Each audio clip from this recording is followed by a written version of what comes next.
10,000 years is a length of time that shatters the mortal mind. Within such an abyss of centuries, truths wither into legends, and legends putrefy into rigid dogmas. For 10 millennia, the Imperium of man has knelt blindly before a monumental deception. It is the enduring lie of the false eternity. Across a million shattered worlds, uncountable trillions sing hymns to a static, unchanging God who watches over them from a golden seat of power. They pray to a radiant sovereign bathed in celestial light, untouched by the merciless ravages of time. Yet this glorious vision is the greatest tragedy ever conceived by the human race. There is no radiant sovereign. There is only a corpse. To walk the echoing, shadowed halls of the Sanctum Imperialis on Holy Terra is not to enter a hall of governance. It is to descend into the grandest, darkest mausoleum in the galaxy. The air within this Holy of Holies does not taste of divine grace or salvation. It is thick with the biting tang of bruised ozone, a metallic bitterness that burns the back of the throat and waters the eyes. Beneath that electric sharpness lies a far older, far fouler scent. It is the unmistakable reek of ancient, decaying flesh. 10,000 automated sensors swing from the iron fists of weeping cherubim, billowing choking clouds of sacred frankincense and myrrh to mask the stench of perpetual rot. The holy smoke clings to the silent gargoyles and the ribbed cavernous vaults, yet it can never truly banish the scent of death. The biological reality of the master of mankind is a horror that no amount of holy incense or whispered prayers can ever conceal. He is a rotting psychic husk, barely clinging to material existence, a shattered anomaly of withered flesh and bleeding soul suspended in agonizing limbo.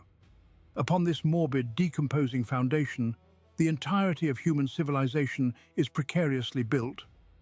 The Adeptus Terra, the vast and grinding bureaucracy that dictates the fates of countless star systems, operates on the absolute, unshakable assumption that their master is eternal. The sprawling war hosts of the Astra Militarum march willingly into the apocalyptic meat grinder of the stars, with his unchanging name screaming from their lips. The Holy Ecclesiarchy controls every facet of mortal life, demanding blind, unquestioning faith in a deity that supposedly exists beyond the natural laws of reality. Yet the cold universe is a realm governed by cruel, unforgiving physical laws. The thermodynamic impossibility of eternal stasis is entirely ignored by a civilization too terrified to face the creeping doom. Nothing can remain frozen forever without an endless, escalating expenditure of vital energy. Entropy comes for all things, even for those crowned as gods. The Imperium worships the fragile illusion of a frozen moment, completely blind to the terrifying, bloody friction required to hold back the encroaching night. Beneath the deafening prayers and the suffocating fanaticism, the truth of his prolonged survival is utterly, brutally mechanical. The comforting myth of divine immortality rapidly dissolves upon the cold, blood-stained steps of his central dais. Where the zealous masses envision a glorious monarch resting upon a throne of splendor, there is instead an industrial nightmare of hissing pistons, weeping coolant cables, and ancient copper wire. We must look past the fading myth of the rotting god. We must look instead at the monolithic engine that violently binds his screaming soul to his decaying bones. We must turn our eyes to the grim, groaning machinery of the Golden Throne itself.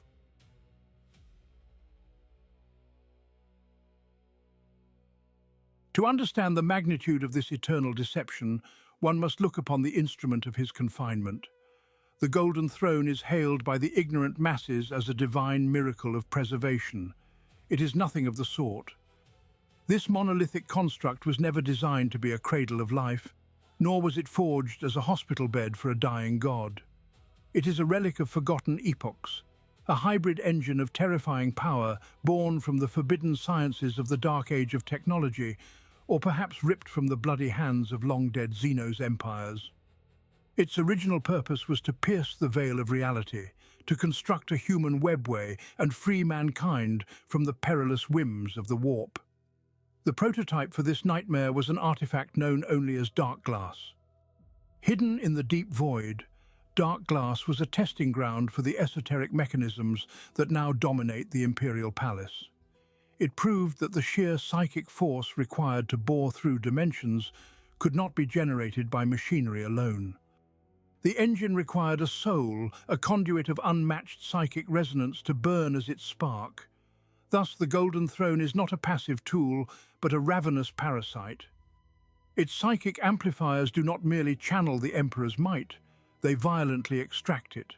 The machinery eats the soul of the user, consuming their essence to maintain the fragile barrier holding back the demonic tides of the Imperium. When the dream of the Webway collapsed in the fires of betrayal, the Emperor was brought to this ravenous altar broken and bleeding. To force a shattered demigod into communion with a dimensional engine required unimaginable atrocities of flesh and metal. His ruined form was not gently laid to rest, but brutally subjugated. Cables thicker than a man's torso were driven directly into his spine and skull. Arcane conduits were fused to his charred nervous system, replacing his organic functions with the relentless thrum of esoteric power. He was wired into a labyrinth of psych-conductive circuitry. His dying mind stretched across the galaxy, while his physical remains were bolted down in an architecture of absolute agony. Every heartbeat of the Emperor is forced by pneumatic pumps. Every breath is drawn by hissing respirators that cycle stagnant, incense-choked air into his withered lungs. For 10,000 years, the Master of Mankind has endured this excruciating symbiosis. The Golden Throne hums with a sickening heavy resonance that vibrates through the very bedrock of Terra. Yet this is a machine operating 10 millennia beyond its intended operational lifespan. There are no schematics left to decipher its secrets, and no artificer alive who comprehends its deepest workings. The Adeptus Mechanicus can only apply sacred oils and blind prayers to a mechanism that groans under an unbearable psychic weight. The constant grinding of massive, city-sized cogs echoes through the cavernous depths of the throne room. These mechanisms were meant to be serviced, to be replaced, to be understood. Now they are merely worshipped as they slowly tear themselves apart. Deep within the subterranean levels of the palace, among the blinding arcs of psychic feedback and the rusted, grinding teeth of forgotten machinery, the rhythm of eternity begins to falter. Somewhere in the dark, a microscopic fracture spreads across a primary housing unit, and an ancient, irreplaceable gear violently slips.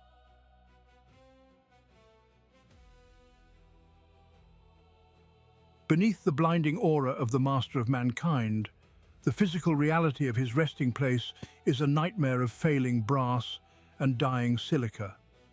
The tech priests of the Adeptus Mechanicus scurry like parasitic mites across the mountainous flanks of the Golden Throne.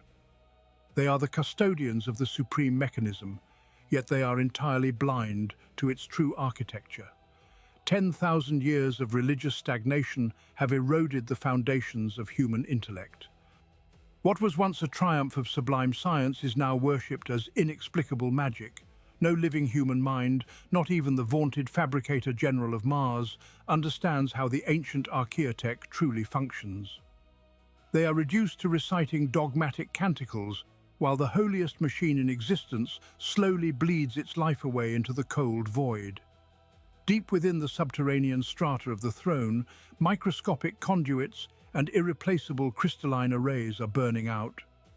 Each shattered relay is an apocalypse in miniature. A silent, unutterable panic has gripped the highest echelons of the Martian priesthood.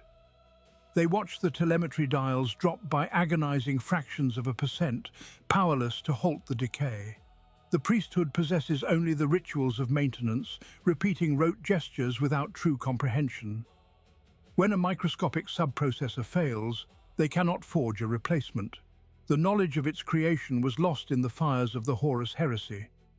They can only cannibalize lesser relics, praying to the motive force that the ancient machine accepts their crude and ignorant offerings. To service the Golden Throne is to court agonizing obliteration.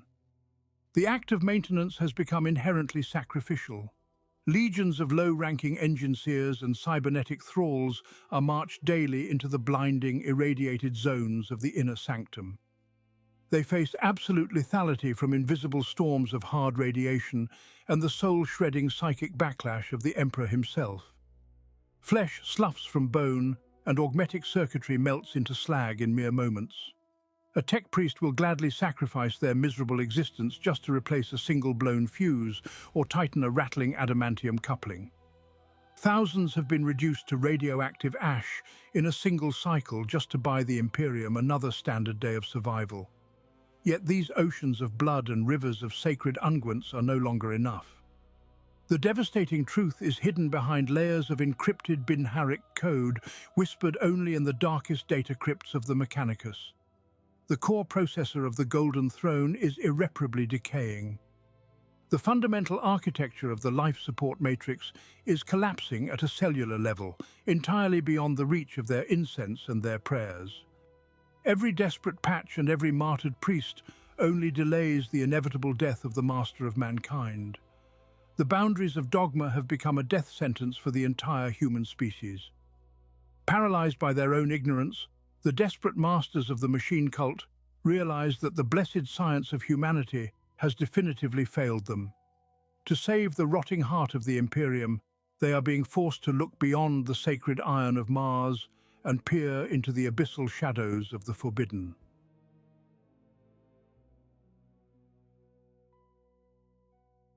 When the orthodox priesthood of Mars exhausted their sacred unguents and canticles of repair, a shadow of cold pragmatism fell over the sanctum. Archmagos Belisarius Cawl stepped forward from the margins of history to peer into the failing heart of the Golden Throne. What his ancient augmented optics perceived was not merely degraded machinery, but a truth so blasphemous it threatened to shatter the very foundation of the Imperium. The intricate workings sustaining the master of mankind were woven with esoteric components far beyond human comprehension. Cawl deduced that the throne was not solely a construct of Terran origin, but relied upon integrated archaeotech derived from the ancient Eldari Empire. No tech priest of the Adeptus Mechanicus possessed the neuro-linguistic architecture or the forbidden knowledge to mend such Xenos circuitry. The greatest machine ever built by human hands was dying, and mankind possessed neither the tools nor the intellect to save it. Faced with the absolute extinction of the human species, the Archmagos authorized a desperate measure that would damn his soul to the deepest voids of the warp. A clandestine expedition of the Mechanicus was dispatched into the labyrinthine tunnels of the Webway, charting a perilous course toward the darkest reaches of reality. Their destination was Commorragh, the impossible nightmare city of the Drukhari. There, beneath jagged spires of bone and obsidian, the emissaries of Mars sought an audience with the covens of the homunculi. These dark flesh-crafters and masters of endless torment, such as the infamous Belathonis, possessed the ancient technological mastery required to understand the Xenos components woven into the Golden Throne. The emissaries of the Omnissiah willingly engaged in the ultimate heresy. They forged a pact with the galaxy's most cruel and depraved sadists, creatures who sustain their own immortal lives by drinking the suffering of others. In exchange for the Dark Kin's expertise, the Mechanicus offered up an unforgivable tithe. They traded pure human subjects, pristine genetic samples, and deeply held imperial secrets to monsters who viewed agony as the highest form of art. The Drukhari treated the sheer desperation of the Imperium as a morbid amusement, offering cryptic insights masked in treacherous riddles.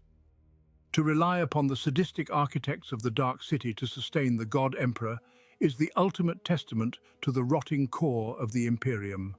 It is the undeniable proof that the realm of humanity has exhausted its glorious legacy and is utterly doomed.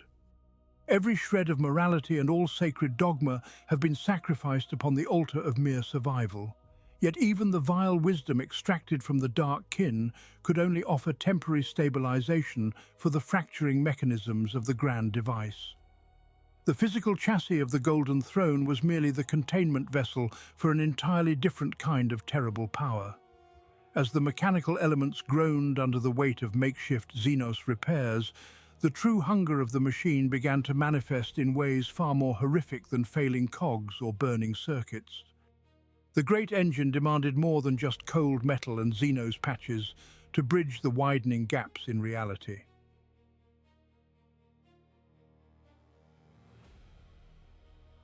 The failing mechanisms of the Golden Throne demand more than mere arcane circuitry or mechanical alignment. They thirst for the very essence of human souls. To slake this ceaseless gluttony, the League of Black Ships scours the million worlds of the Imperium. This is a logistical nightmare of unparalleled scale, a labyrinthine system of dread tithes that harvests the mutant, the witch, and the psychic deviant.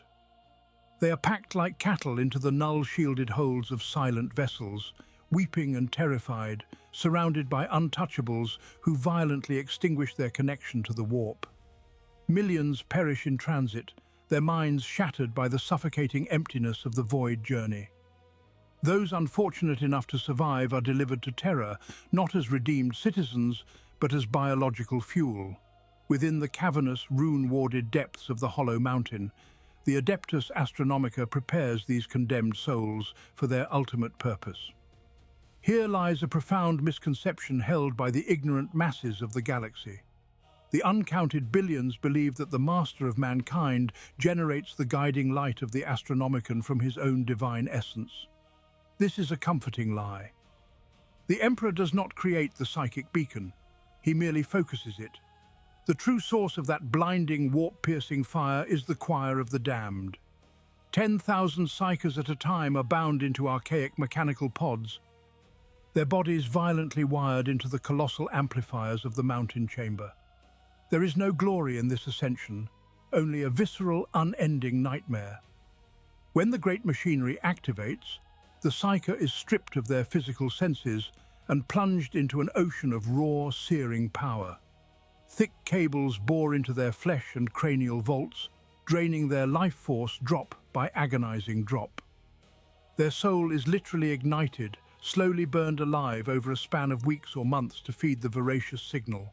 They scream in the immaterium as their very essence is flayed apart by psychic friction. Every single day, 1,000 of these men and women burn out completely, their bodies reduced to hollow husks of grey, crumbling ash. They are immediately swept away by mindless servitors to make room for the next terrified tithe. As the intricate systems of the throne continue to degrade, the machine demands ever more fuel, consuming the choir at a terrifyingly accelerated rate. The sheer magnitude of agony required to keep the Imperium navigable is entirely beyond mortal comprehension. Yet the Emperor sits at the center of this agonizing maelstrom, acting as the ultimate unbreakable lens for their sacrificial fire. He channels this raging ocean of dying screams into a singular piercing beam that holds back the encroaching darkness of the void. But his divine will is dangerously divided. While a fragment of his mind focuses the light of the dying choir outward, the vast, overwhelming majority of his godly might is directed downward. Deep beneath the darkest dungeons of the Imperial Palace, far beyond the physical gates of the Golden Throne, his fractured mind battles tirelessly against a catastrophic doom that threatens to consume Terra itself.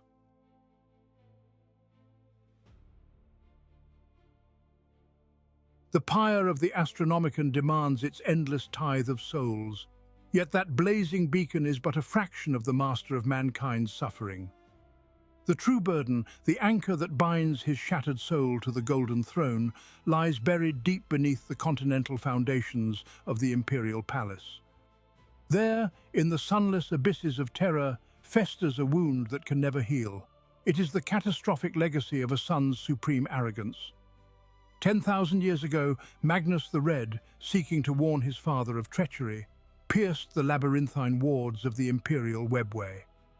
In his desperate folly, the Crimson King shattered the intricate psychic shielding the Emperor had meticulously crafted.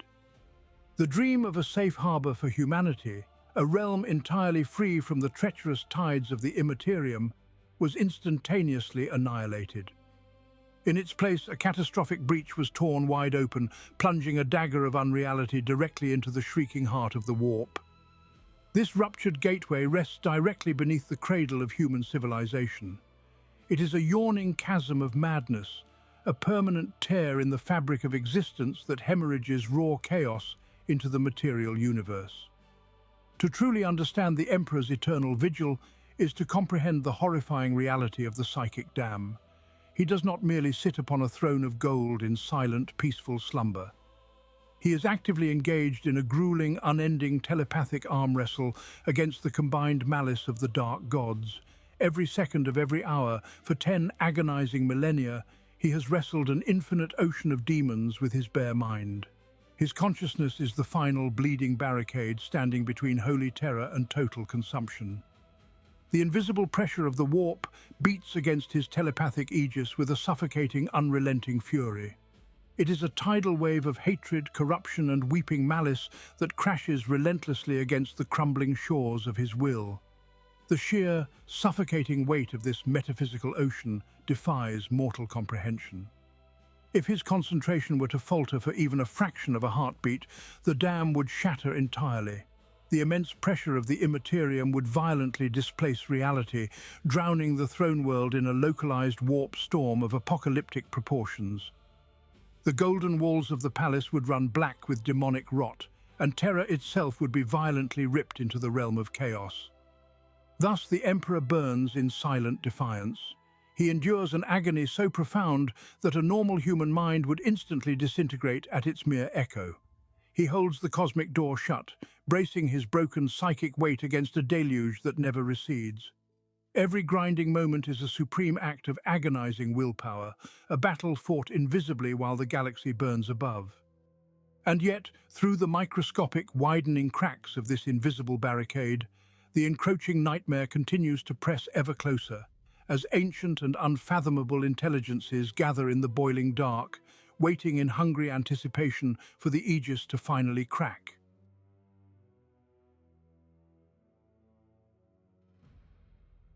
Beyond the failing seals of the shattered Webway, in the abyssal depths of the Imperium, the predators of the soul gather.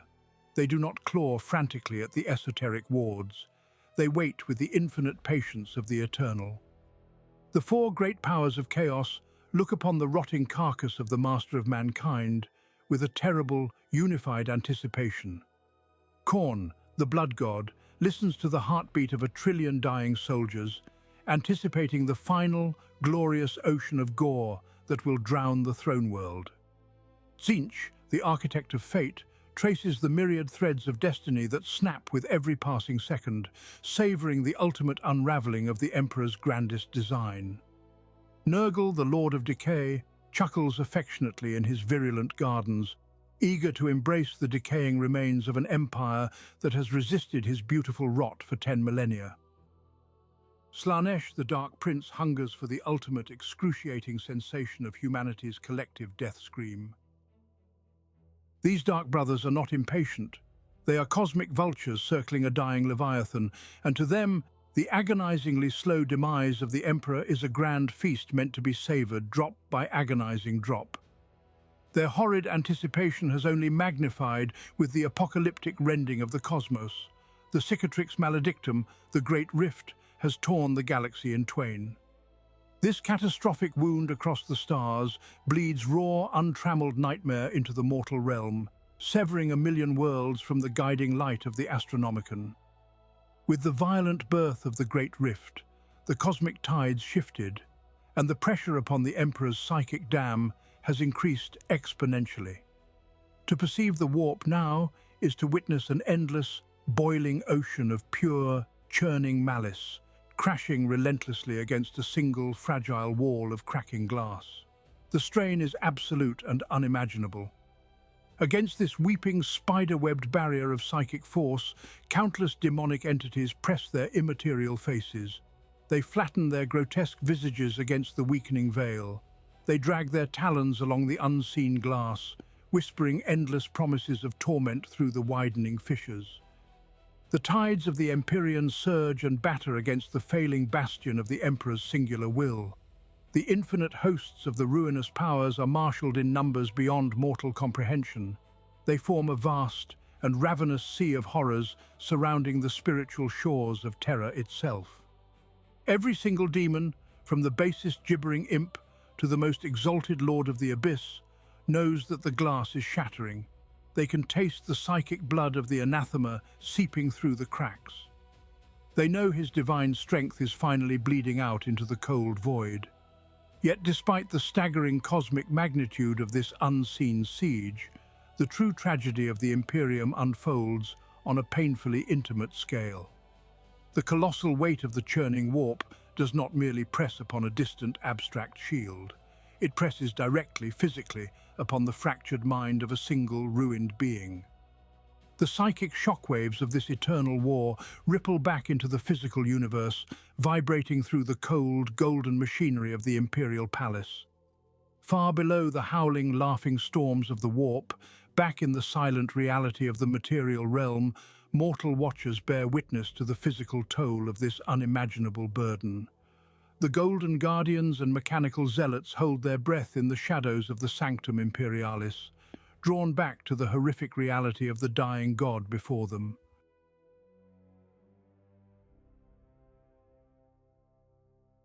Descend now into the ultimate sanctum of humanity. Past the Eternity Gate, past the myriad defences of the Imperial Palace, lies the throne room of the Master of Mankind. Here stand the Heteron Guard. They are the 300 companions, the absolute elite of the Adeptus Custodes, chosen to share the physical presence of the Emperor. They are demigods forged from alchemy and ancient science, warriors without peer. Yet in this sacred chamber, their martial perfection is rendered entirely meaningless. They cannot fight the decay of time. They cannot put a spear through the heart of entropy. They can only watch and endure. To stand before the Golden Throne is to subject oneself to a slow, agonizing annihilation. The sheer psychic radiation bleeding from the Emperor is a physical weight. It strips the molecular integrity from the air itself. The flawless auramite of the companion's armor, naturally the brilliant gold of a rising sun, is systematically scorched. Within days of taking their vigil, the holy metal is baked into a charred, lightless black. Their gen-enhanced physiology fights a constant, losing war against the psychic onslaught. Their retinas burn out from the invisible glare of a dying god, forcing their bodies to heal and burn again in a cycle of endless torment. Through this blinding agony, they maintain absolute silence.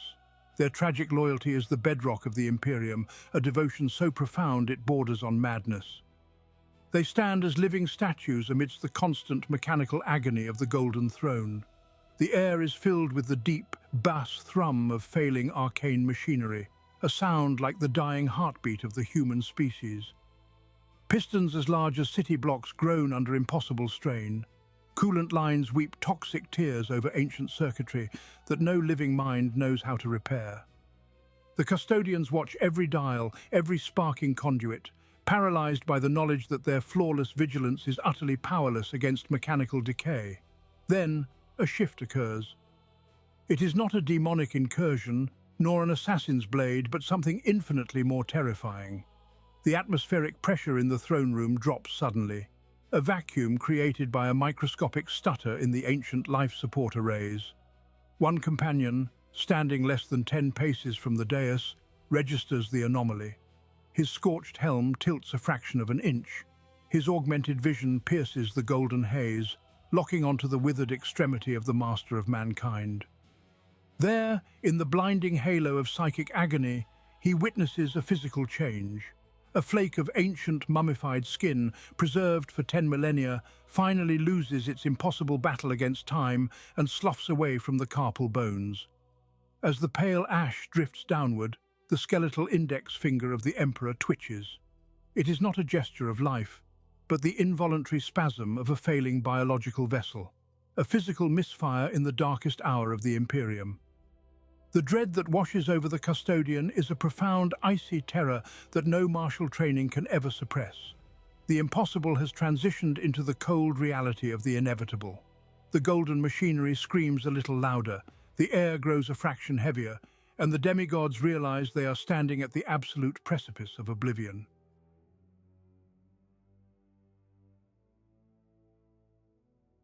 The physical rot within the throne room was merely the epicenter of a much greater cataclysm. Across a million worlds, a sudden and inexplicable terror gripped the collective soul of the human species. It began in the quiet sanctuaries of the Adeptus Astra Telepathica. Choirs of Astropaths awoke simultaneously in the dead of the planetary night. They screamed until their vocal cords tore, weeping tears of thick black blood from their blind eyes. Every telepath in the galaxy was subjected to the exact same apocalyptic nightmare. Sanctioned psychers fell into seizing fits, babbling of a dying sun and a creeping absolute dark. Diviners cast the tarot of the Emperor to seek guidance, only to watch in horror as the psychically charged crystalline wafers shattered. No matter whose trembling hand dealt the cards, only two archetypes surfaced from the wreckage. The tower, burning and ruined, layered inevitably over the reversed scythe of death. Scholars of the esoteric have long written of the shadow in the warp. This phenomenon is usually associated with the Tyrannid Hive fleets, manifesting as a suffocating psychic static that drowns out all connection to the Imperium. Yet what descended upon the Imperium in these fateful hours was something entirely different. It was not an invasion of Xenos static, but an inversion of holy light. For 10 millennia, every human soul with a spark of psychic potential had felt the faint, comforting warmth of the Astronomican. It was a psychic drumbeat, a constant background noise of unfathomable agony and divine endurance. To be a psyker in the Imperium was to live every moment with the subconscious hum of the eternal torment echoing in the back of your mind. Now, for the first time in 10,000 years, that divine frequency began to wane. The guiding beacon flickered, drawing a galactic shadow over the minds of humanity. Nowhere was this dreadful shift felt more acutely than on Holy Terra itself. The polluted, storm-racked atmosphere of the throne world abruptly ceased its violent churn. The toxic winds simply stopped blowing. A heavy, unnatural stillness descended upon the endless cityscapes and the spires of the imperial palace. The billions of pilgrims crowding the processionals fell utterly silent, gripped by an instinctive dread they could not name. Deep within the Sanctum Imperialis, the eternal thrum of the Golden Throne altered its rhythm. The grinding, mechanical shriek of failing architect was swallowed by a sudden, suffocating void. The psychic pressure of the Master of Mankind, a force that normally forced demigods to their knees, began to retreat inward. The constant psychic scream of his endless sacrifice shifted into something far worse. It became a shallow, rattling gasp. The psychic tremor had passed, leaving behind a galaxy holding its breath. There was no longer any noise, no comforting agony, no guiding light. There was only an absolute, deafening silence waiting to be broken.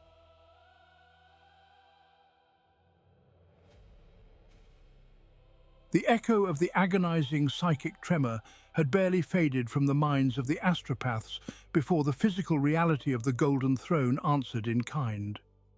There was no grand clash of demigods, no apocalyptic invasion of Terra by the towering forces of the archenemy.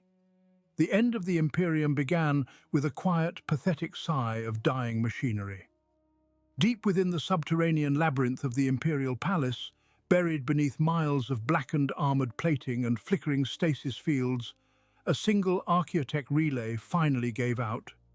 It was a sliver of forgotten science, a delicate mechanism forged during the dark age of technology, long before the oceans of Terra boiled away.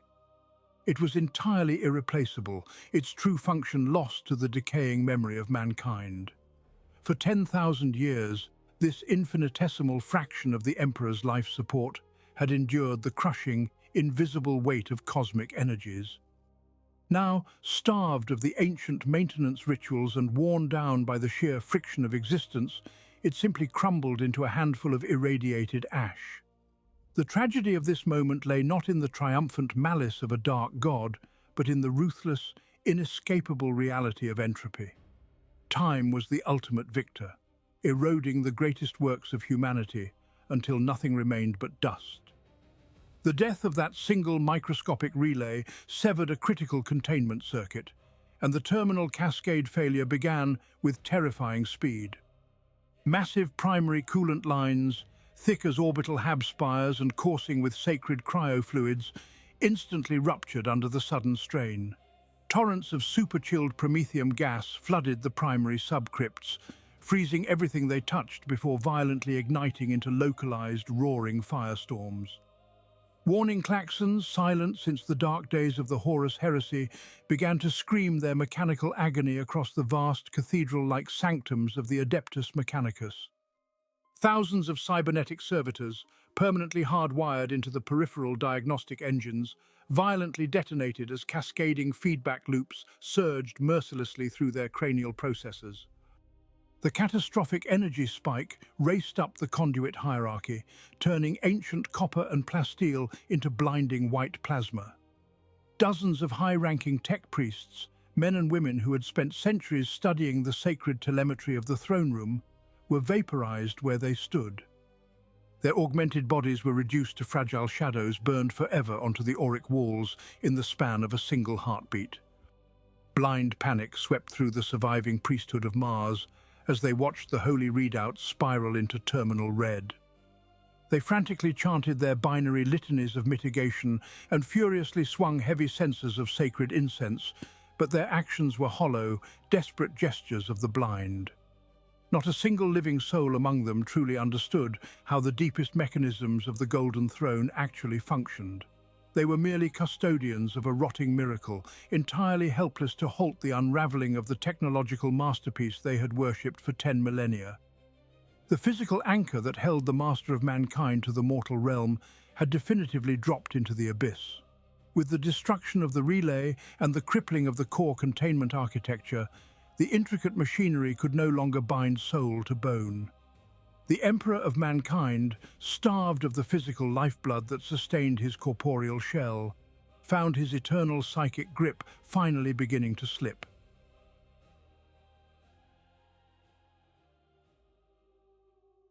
The great mechanisms of the Golden Throne seize and shudder into terminal silence.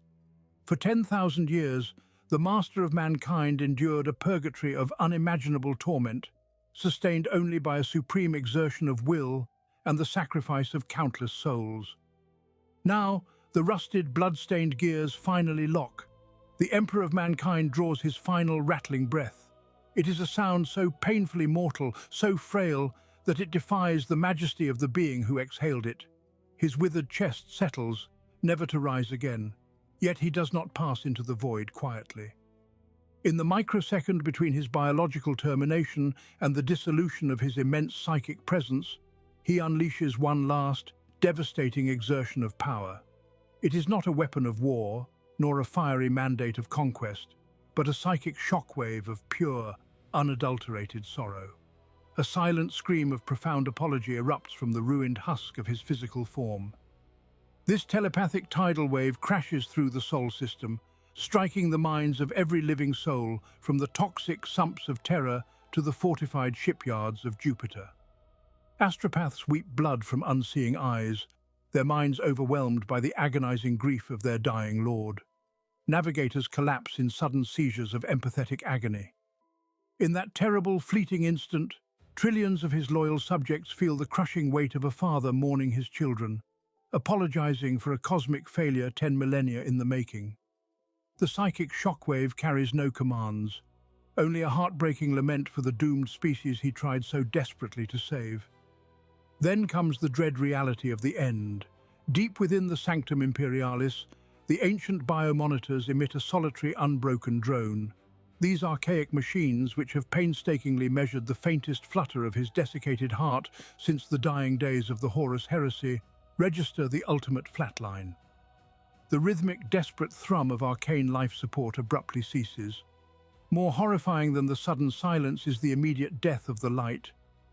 The blinding golden aura that has illuminated the throne room for 10,000 years, a holy radiance so potent it burned the retinas of those few permitted to behold it, simply snaps off. It does not fade away into a gentle twilight. It is extinguished in a singular, violent instant. In its place, a sheer, terrifying darkness floods the Sanctum Imperialis. Absolute blackness rushes in to fill the void, and shadows that have been banished since the very dawn of the Imperium now violently reclaim their domain. The freezing cold of the deep void instantly permeates the vast chamber, frosting the towering golden pillars and turning the breath of the custodian guard to ice. The impossible tragedy has come to pass. The god is dead. The corpse upon the throne is now merely dust and shattered bone, utterly devoid of the colossal spirit that once anchored the fabric of reality itself. The psychic tether that bound humanity together across a million scattered worlds is abruptly and permanently severed. Without his eternal will to burn through the churning madness of the warp, the Astronomican flickers into nothingness. The great choir of souls falls silent, choking out the only beacon of safety in a galaxy of waiting predators. The Imperium is suddenly plunged into an abyss of complete isolation, stripped forever of its guiding light.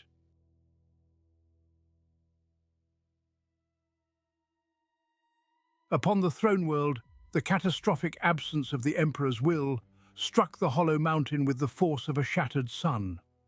For 10 millennia, the Master of Mankind had served as the eternal lens, focusing the raw psychic agony of the choir into the piercing beam of the Astronomican.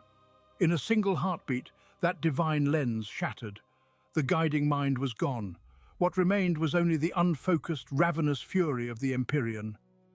Deep within the lightless caverns of the Adeptus Astronomica, the great psychic engine suffered a cataclysmic failure. The choir of sanctioned psychers, 1,000 souls bound in agonizing service, was instantly overwhelmed. A chaotic backdraft of unchained warp energy surged backward through the silver conduits. The Chosen, entombed within their crystalline pods, did not even have the time to scream. They were immolated in a fraction of a second. Their physical forms were reduced to fine ash by the sheer magnitude of the unleashed immaterium. A sickening wave of psychic feedback washed through the terrestrial chambers. The air within the mountain grew instantly, unnaturally cold. A foul, metallic stench flooded the grand corridors. It was the unmistakable and cloying scent of burnt mines, scorched souls, and evaporated blood. The physical destruction upon the hollow mountain was absolute and irreversible. Ancient psychoplastic circuitry, irreplaceable relics of a forgotten age, melted into bubbling slag. Massive stone arches that had stood since the Unification Wars cracked and collapsed under the impossible pressure of the psychic shockwave. The grand amplification arrays shattered into a billion glittering fragments. This rain of broken glass fell upon the charred remains of the once glorious chanting halls. The Adeptus Astronomica, the sacred fortress that housed the burning heart of the Imperium, was reduced to a silent tomb of pulverized rock and lingering warp static. High above the astral plane, the great beacon of Terra reacted to the ultimate death of its creator. The divine light that had held the terrors of the void at bay for 10,000 years faltered. It flared once, a violent and blinding spasm of golden agony that seared the very fabric of reality. Then, it went utterly dark. The golden path was erased from the cosmos forever. The lighthouse of humanity was extinguished. The entirety of the Milky Way was plunged into absolute, unforgiving pitch black. The sudden psychic silence in the Immaterium was more deafening than any planetary bombardment. The galaxy was suddenly cast adrift in a roiling ocean of waiting nightmares. Without the Emperor's guiding light, the endless sea of stars became an inky abyss of certain doom. The cold terror of this sudden shadow rushed outward across the vast distances of space at the speed of a dying thought. It raced endlessly toward the countless thousands of Imperial vessels currently submerged in the treacherous tides of the warp.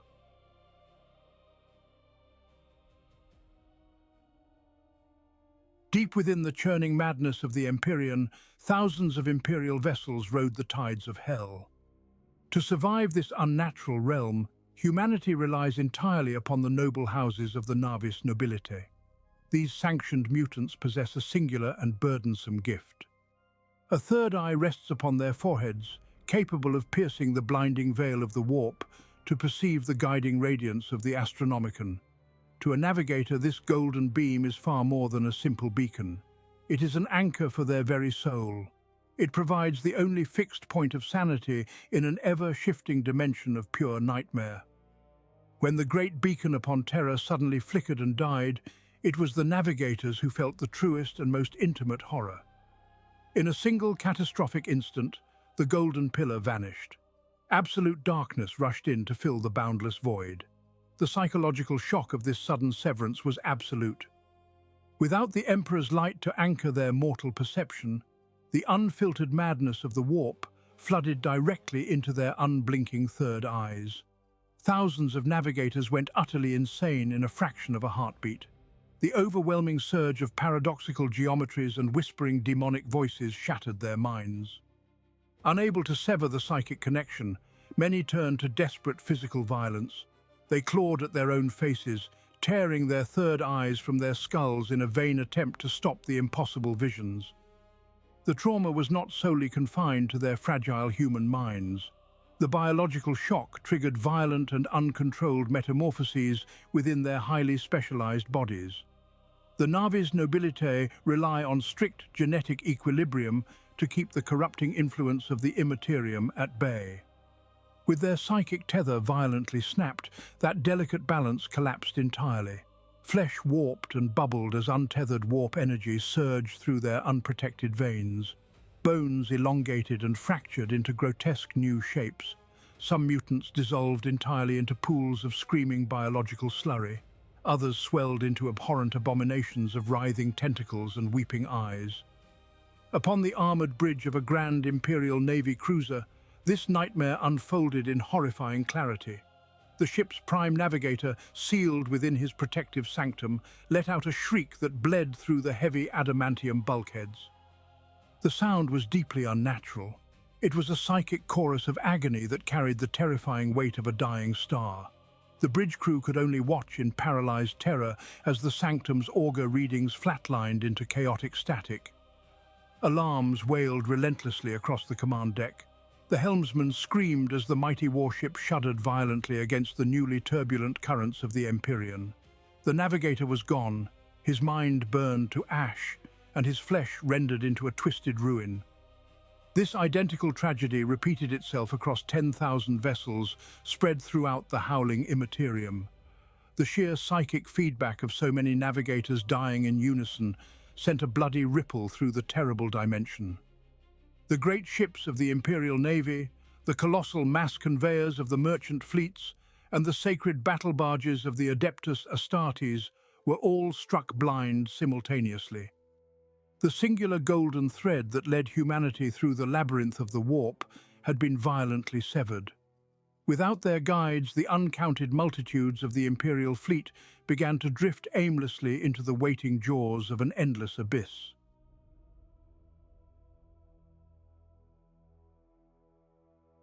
Without the guiding light of the Emperor, the Imperium of man suffered an amputation of its very soul. Millions of Imperial vessels were instantly cast adrift in the boiling, hateful tides of the Imperium. Vast armadas of warships, heavy mass conveyors, and gilded pilgrim arcs suddenly found themselves completely blind. To travel the warp without the psychic beacon of terror is to sail a raging hurricane with shattered glass in your eyes. The physics of warp transit demand a singular point of absolute reference to maintain a stable corridor through unreality. Stripped of that anchor, the blinded navigators could only scream as chaotic currents violently consumed their vessels. The physical toll on the countless fleets was an apocalyptic tragedy. Without precise course corrections, thousands of ships smashed directly into unseen warp shoals. Their adamantium spines snapped like brittle bones before the wreckage was dissolved by raw immaterium. Panic protocols were initiated blindly across the void. Desperate shipmasters ordered emergency real space translations, tearing the veil to escape the nightmare. Many vessels simply dropped out of the Empyrean into the freezing, empty voids between galaxies. They emerged thousands of light years from any habitable star, their crews condemned to slowly freeze in pitch darkness.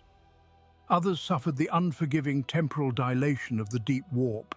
They burst back into the material universe millennia away from their own time, discovering their destinations had long turned to dust. Yet those cast into the cold void were the truly fortunate ones. Inside the warp, the violent thrashing of directionless plasma engines placed an impossible strain on the Geller fields. These invisible bubbles of real space are the only shield between mortal souls and the predatory denizens of the beyond. Under the sheer pressure of the churning tides, those shields began to flicker and fail.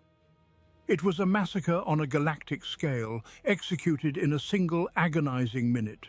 The barriers collapsed across tens of thousands of vessels simultaneously. Neverborn horrors poured through the failing fields, flooding the cramped decks of the Imperial Navy. Daemonic talons tore through bulkhead blast doors as easily as parchment. The screams of countless billions echoed out into the warp, a sudden banquet of unimaginable suffering devoured by the laughing gods of chaos. Rivers of blood flooded the ventilation shafts of ancient battleships. The proud merchant fleets of humanity were instantly transformed into drifting abattoirs, crewed only by the eternally damned. Millions of souls were digested by the realm of madness before they could even comprehend their doom. The connective tissue of the Imperium was utterly severed, leaving 10,000 worlds isolated in the suffocating dark. But even as the greatest naval disaster in human history unfolded in the warp, the true catastrophe was taking root in the material realm. Far across the galaxy, beneath the golden palaces of Terra itself, the sudden loss of the beacon had already triggered a much more devastating failsafe.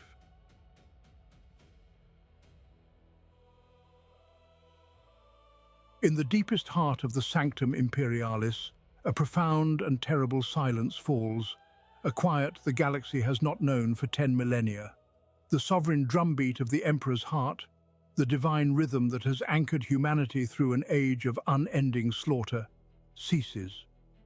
With that final, catastrophic flatline, a terrifying mechanical consequence is born. Deep within the subterranean foundations of the Golden Throne, ancient cogitators awaken from their 10,000-year slumber to execute a sovereign command. This is not an act of malice, but the ultimate expression of desperate devotion. It is the absolute dead man switch of the master of mankind, and its cold activation mechanically seals the doom of Terra. During the darkest hours of the Horus heresy, when the arch-traitor first breached the Sol system, the Emperor commanded his most resilient son to construct a final sanction. Vulkan, the Lord of Drakes and Master Artificer of the Primarchs, forged a doomsday device of unparalleled apocalyptic devastation into the very architecture of the throne. This is the Talisman of Seven Hammers. It was designed not as a weapon of conventional war, but as a merciless mechanism of absolute denial. If the Emperor were to fall, if the throne world were to be permanently overrun by the encroaching tides of the Immaterium, Terra would never be allowed to serve as a trophy for the Dark Gods. Chaos would inherit nothing but ethereal ash. The mechanics of the talisman represent a terrifying amalgamation of forbidden archaeotech and esoteric warp smithing.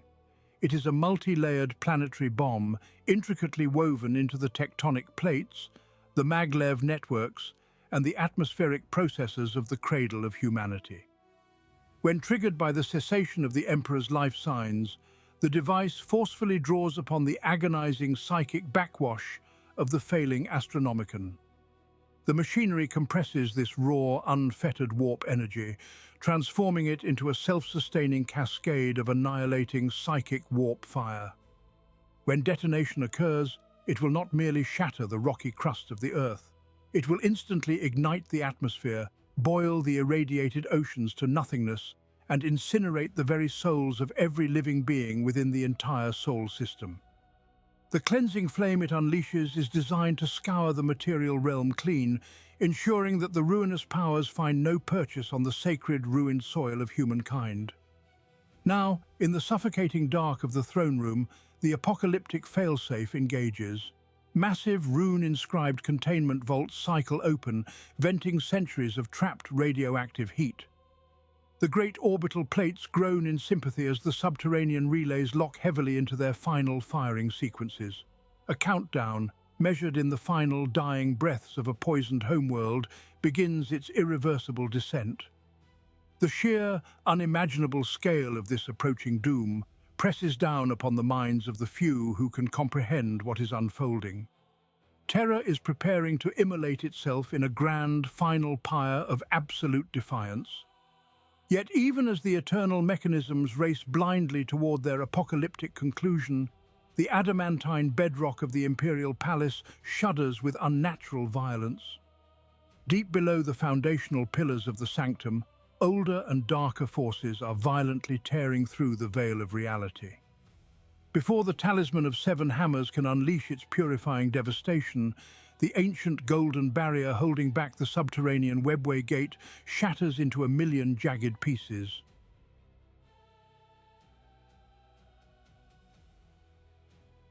For 10 millennia, the psychic aegis of the Master of Mankind held the ultimate tide at bay.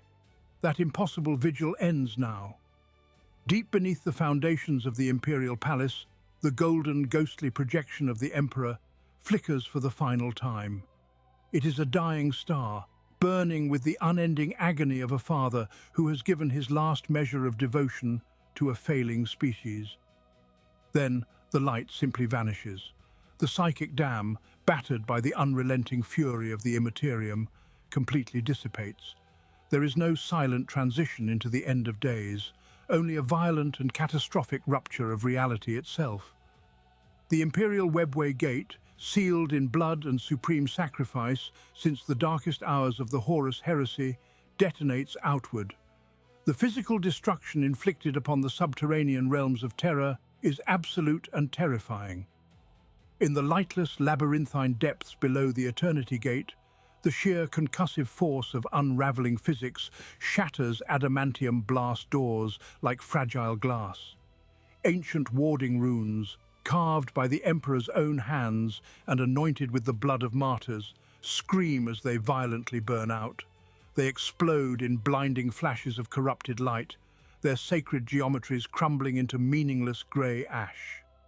Massive support pillars of reinforced plascrete and auramite, engineered to stand until the death of the universe, buckle and snap under the crushing weight of unreality. The great foundational arches of the Imperial dungeon collapse in a cascade of shattered stone, burying catacombs that have remained undisturbed for 100 centuries. The absolute barrier between the physical universe and the warp on Terra ceases to exist. Where once stood a sealed and heavily guarded gateway, an abyssal wound now tears open the fundamental fabric of real space. The raw, unadulterated ocean of the Imperium literally spills into the material realm beneath the most sacred ground in the galaxy. It is a physical tidal wave of absolute madness, instantly mutating the ancient stone and metal it touches into screaming flesh, weeping eyes and jagged bone. But it is the sound that utterly breaks the minds of those few loyal souls stationed close enough to witness the breach. It is not a mere explosion of mundane munitions. It is a deafening, reality-tearing roar that defies the limits of mortal comprehension. It is the collective, deafening howl of 1 billion hungry entities who have clawed at the gates of Terra for an eternity, finally allowed inside. Demons of every shape, size, and dark allegiance scream in unified, hateful triumph as they pour through the severed veil. This psychic concussive wave shakes the very bedrock of the throne world, vibrating up through the crust of Terra to crack the gilded statues of saints. It is the noise of the apocalypse, a symphony of unending malice that drowns out even the apocalyptic ticking of the ultimate failsafe above. The Sea of Souls has fully breached the last citadel of humanity. The endless legions of the Neverborn cascade upward through the ruined subterranean shafts, riding a violent geyser of impossible, sickening colors and freezing warp fire. They ascend toward the inner sanctum, an unstoppable flood of nightmares hungry for the flesh of the living.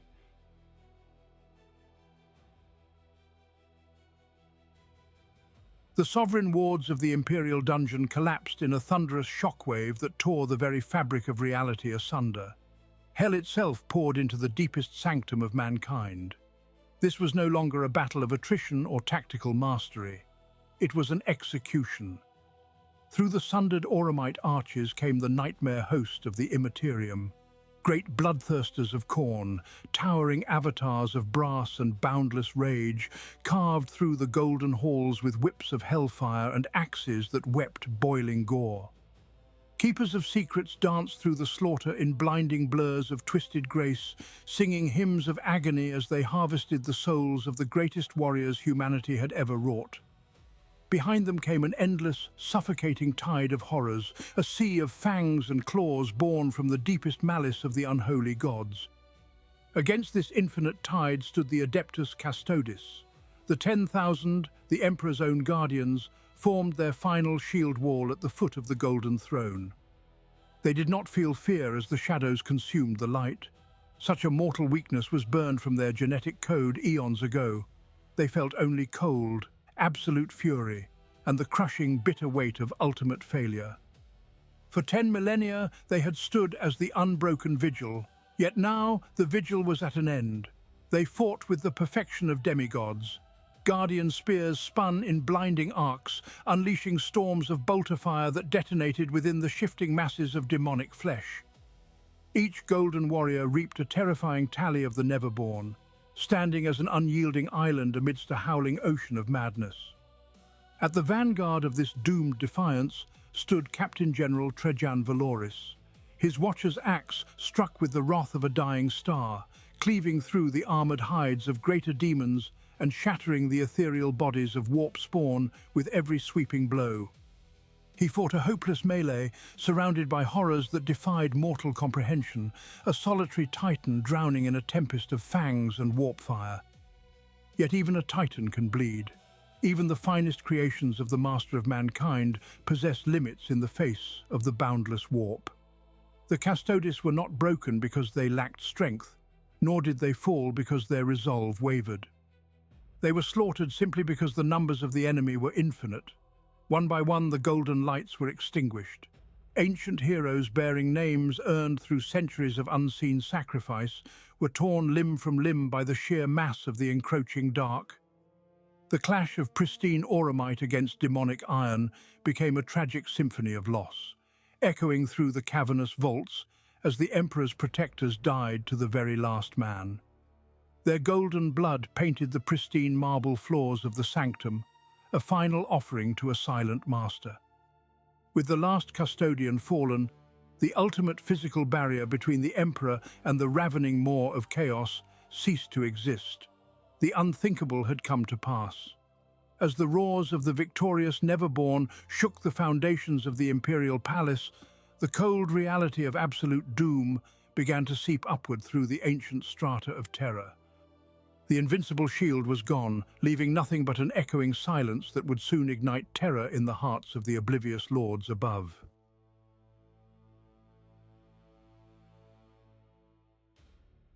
The supreme shield of humanity had shattered. The outer defenses were reduced to bleeding ash, and the unthinkable truth washed over the throne world. Within the cavernous heart of the Senatorum Imperialis, the great bell of lost souls began to toll. It was a deafening, mournful dirge that echoed across the irradiated continent cities of Terra. The High Lords, the exalted masters of the human species, realized that the Sanctum Imperialis had failed to hold the line. Absolute pandemonium consumed the highest council of the Imperium. The political heart of humanity did not stand united in the face of annihilation. Instead, it instantly devolved into a rabid, self-destructive mob. Centuries of carefully maintained alliances evaporated in mere seconds. Accusations of heresy and cowardice roared over the grand amphitheatre. Blood was drawn on the council floor before the echo of the first bell had even faded. Hidden retainers and proxy agents of rival lords unleashed concealed weapons. Poisoned needles darted through the incense-choked air, and searing last beams cut down minor ministers as they fled for the gilded archways. The leaders of humanity were slaughtering one another in a frantic attempt to assign blame for an apocalypse they could not stop. Outside the immediate chamber, the sheer scale of the panic triggered catastrophic systemic reactions. The Holy Inquisition, fractured by fear and suspicion, turned upon itself and the populace. Ordo Hereticus inquisitors launched blind, immediate purges, convinced that the defense had been broken by internal traitors. Black ships opened fire on orbital platforms, and entire districts of Terra were put to the torch in a vain effort to cleanse an invisible rot. Simultaneously, The vast, grinding apparatus of the Adeptus Administratum engaged protocols of absolute lockdown. The monolithic scribe vaults slammed their adamantium gates shut. The bureaucratic masters sealed themselves inside hardened macro bunkers, willfully abandoning billions of Terran citizens to starve or perish in the unfolding chaos. There was no leadership left to guide the defense. The masters of the Imperium were too busy drowning in their own treacherous paranoia to organize a counterattack. Their screams of denial masked a far more terrifying reality beneath their golden boots.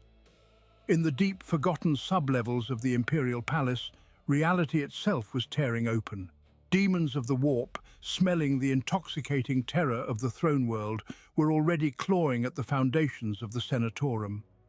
Nightmares of shadow and flame poured through microscopic rifts in the materium, eager to feast upon a planet paralyzed by its own bloated bureaucracy. The grand political experiment of the High Lords had completely failed. The Emperor's realm could no longer rely on the mortal men and women who squabbled over scraps of authority in his name. The bureaucratic titans had proven themselves utterly worthless in the face of true cosmic despair. If the human species was to survive this darkest hour, deliverance would not come from the council chamber. It required a force of will forged in the fires of the legendary past. The gaze of the dying Imperium turned away from the bleeding politicians of Terra and looked desperately to the stars. Hope now rested solely upon the shoulders of the final avenging sun.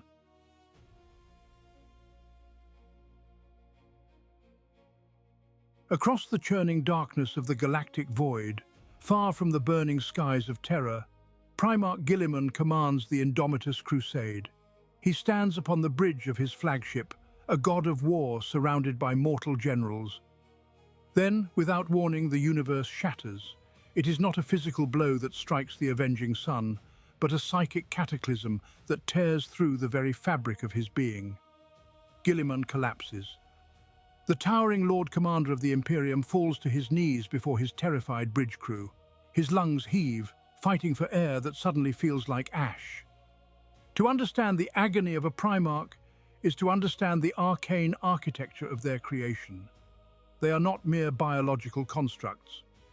Each was forged in the deepest vaults of Terra, woven from mortal genecraft and the raw, unbridled stuff of the Immaterium. Woven into the soul of every Primarch is a profound, invisible warp tether. It is a lifeline of golden psychic resonance, binding the created to the creator. For 10,000 years, even while trapped in the stasis of death, Guilliman felt that distant warmth. It was a singular anchor of divine light, whispering across the treacherous tides of the warp.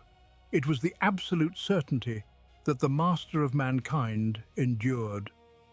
Now, that golden thread snaps. The light is extinguished. In the sprawling chambers of his mind, Guilliman is plunged into total, suffocating darkness. The psychic shockwave carries the death rattle of a god. The realization strikes him with the force of a dying star. He is truly an orphan.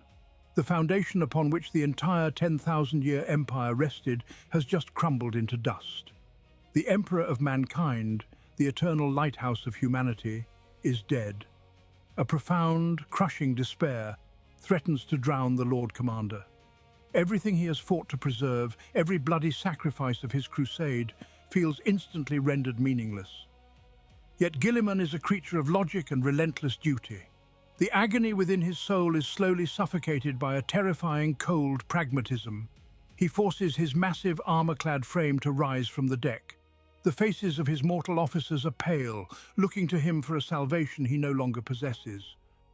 He cannot grieve. He cannot scream. If he allows the despair to consume him, the Imperium dies with his father. A chilling, absolute clarity takes hold of his mind. He is severed, marooned in a galaxy of predators, but he is still the avenging sun. He must calculate the survival of the human species in a universe without its patron deity. Guilliman turns his gaze toward the viewport, staring into the pitch-black void that separates him from the throne world. He is entirely cut off, separated by insurmountable gulfs of real space and churning warp storms. Through the unnatural silence of his severed soul, He can feel the psychic aftershocks radiating from the segmentum solar. He knows that a cataclysm of unimaginable proportions is already cascading through the heart of the Imperium. He stands paralyzed by the sheer distance, a helpless witness to the void, waiting for the ultimate devastating consequence that has now been unleashed upon Terra.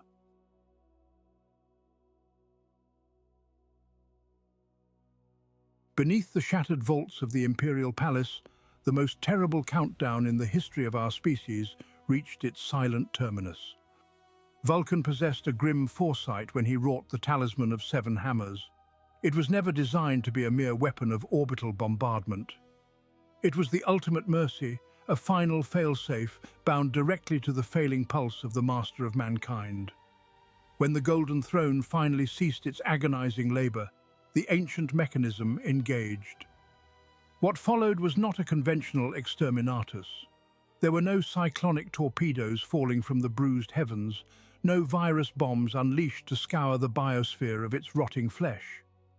This was a weapon forged from the Emperor's own unbearable essence, an eruption of pure, unadulterated warp fire. It was engineered for a single, cataclysmic purpose. It was meant to deny the ruinous powers their ultimate prize and scorch the demonic infestation from the very fabric of reality. In a fraction of a heartbeat, a tide of ethereal flames consumed the throne world. The psychic shockwave ignited the bedrock of the planet itself. The mighty Himalayas, the majestic crown of the world that had housed the Emperor's fortress for 10 millennia, vaporized into superheated ash. The great, desiccated basins that were once the teeming oceans of ancient Earth flashed instantly into continents of blinding, molten glass. Every sacred monument, every sprawling hab-block, every golden spire and forgotten catacomb was swallowed by the purifying brilliance. The billions of souls remaining on the ruined surface knew no suffering. Terrified citizens hiding in the rubble, desperate pilgrims praying for salvation, broken soldiers holding impossible lines, and arrogant politicians clutching their useless wealth were all annihilated as equals. Their flesh, bone and blood dissolved into atomic vapor. More importantly, the endless tides of demonic horrors that had breached the Sanctum Imperialis were caught in the supreme conflagration. The blazing warp fire scoured them from the materium, burning the Neverborn with a righteous fury that severed their foul tether to the physical realm. The demonic incursion was entirely incinerated, purged by the apocalyptic wrath of a dead god. When the blinding flash finally faded from the void, Holy Terra was no more. The cradle of humanity, the ancient birthplace of our species, and the undisputed center of a galactic empire, was reduced to a dead, glowing cinder. Where once stood the eternal beacon of our manifest destiny, there remained only a blackened, smoking sphere drifting in the cold dark. The silence that followed was absolute, a heavy shroud falling over the grave of mankind. Yet this profound death rattle echoed violently across the vacuum of space, the sudden total cessation of the Astronomican and the violent immolation of the throne world plunged the surrounding void into immediate chaos. The guiding light was extinguished, but the physical and psychic reverberations of the blast shook the heavens. In the cold orbit of Mars, upon the fortress moons of Jupiter, and within the deep void stations of Saturn, the death of Terra was felt as a literal shockwave. The unthinkable had finally come to pass, and across the terrified remnants of the Sol system, ancient and extreme survival protocols blindly roared into terrifying life.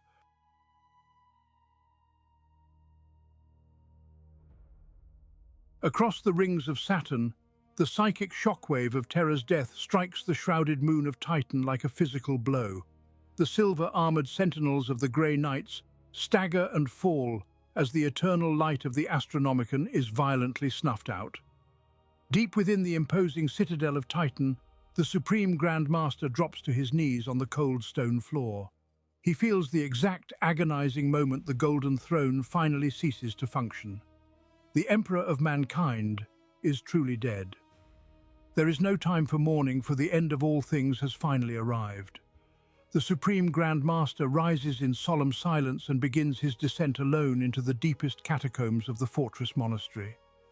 He walks through psychic wards that would burn a lesser mind to ash, descending far below the surface of the frozen moon. He finally arrives before a vault sealed since the darkest days of the Horus heresy. Within this ancient stasis chamber rests a simple wooden box, unremarkable in its craftsmanship, yet radiating an aura of overwhelming dread. Upon its lid is carved a single golden seal, the personal cipher of the Master of Mankind.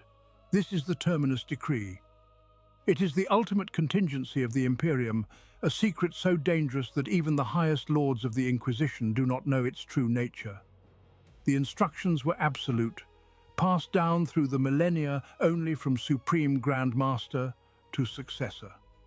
The golden seal was to be broken only when Terra fell, and the Emperor drew his final rattling breath. Rebel lawmasters and radical inquisitors have long whispered in terrified tones about what lies inside that ancient box. Some claim it contains the activation codes for a horrific, galaxy-spanning weapon from the dark age of technology, capable of obliterating the warp itself. Others believe it holds the true names of primordial warp entities, shackled by the Emperor millennia ago, ready to be unleashed to consume the ruinous powers in a catastrophic act of mutual annihilation. Perhaps it is a psychic trigger designed to detonate the immense, accumulated psychic residue of the Emperor, taking the entire Sol system and the encroaching demonic hordes with it into oblivion. The truth matters little now, for the Supreme Grand Master breaks the golden seal. He reads the withered parchment within and quietly accepts the damnation of his immortal soul. The Silver Brotherhood of the Grey Knights is summoned to the Grand Cathedral of the Citadel.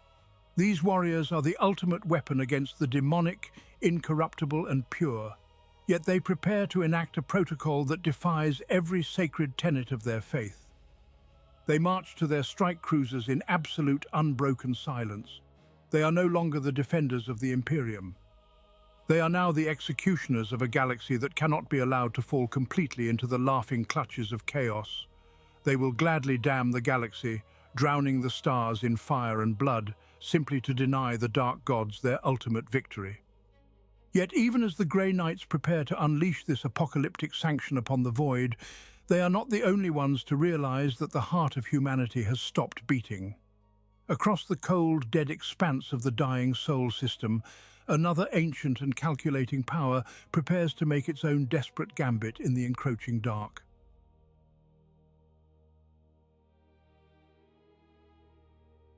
As the throne world cracked and burned, the shockwave of its death reached the iron heart of the Mechanicus. The Treaty of Olympus, that ancient and sacred covenant bound in blood and steel between the Emperor and the Fabricator General, was rendered instantly void. Terra was shattered. The Omnissiah was dead. Across the toxic dunes of Mars, the sudden absence of the psychic beacon shattered the collective Binharic chorus of the priesthood. Yet another sect, driven to mechanical heresy by the psychic trauma of the fall of Terra, rejoiced in the ashes. These radical tech priests claimed the physical destruction of the Emperor had finally freed the pure motive force from its decaying biological prison. Logic and reason dissolved into binary screams of fanaticism. Data looms purged thousands of years of irreplaceable knowledge simply to deny it to rival congregations. Scrap code viruses were unleashed into the planetary noosphere, turning servitors into rabid beasts of metal and flesh. Amidst this apocalyptic civil war, the ruling Synod of Mars made a cold, calculated, and unforgivable decision. Paranoia consumed the highest echelons of the machine cult. They beheld the fractured ruin of the Imperium and chose to abandon mankind entirely. Total isolation protocols were enacted with ruthless mechanical efficiency. Vast orbital tethers were severed, dropping their celestial anchors into the churning deserts below. Ancient void shields of incomprehensible power flared to life across the Martian sphere. These arcane barriers overlapped and interlocked, forming an impenetrable energy matrix around the entirety of the planet. The Adeptus Mechanicus locked their doors against the dying universe. They sealed away their subterranean forged cities, violently hoarding their precious standard template construct fragments, their god machines, and their irreplaceable technological miracles. Desperate Imperial refugee fleets, fleeing the death of Terra and seeking sanctuary in the dying light of Sol, were met only with cold static and the blinding glare of exclusion shields.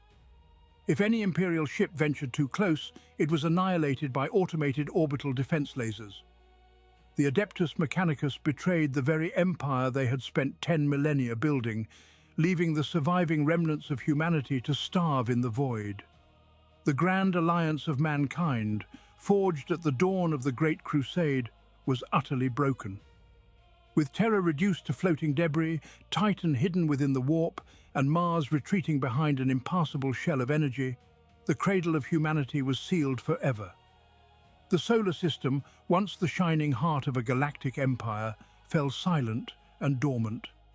The surviving remnants of the Imperium were violently cut off from their birthplace, their lords, and the machines that sustained their precarious existence. Without the light of the Astronomican to guide them, and without the endless tithes of Martian steel to arm their desperate legions, the million worlds of mankind were left utterly defenseless. The grand tapestry of the Imperium began to unravel at the seams as the broader galaxy plunged headlong into a cold, suffocating and absolute darkness.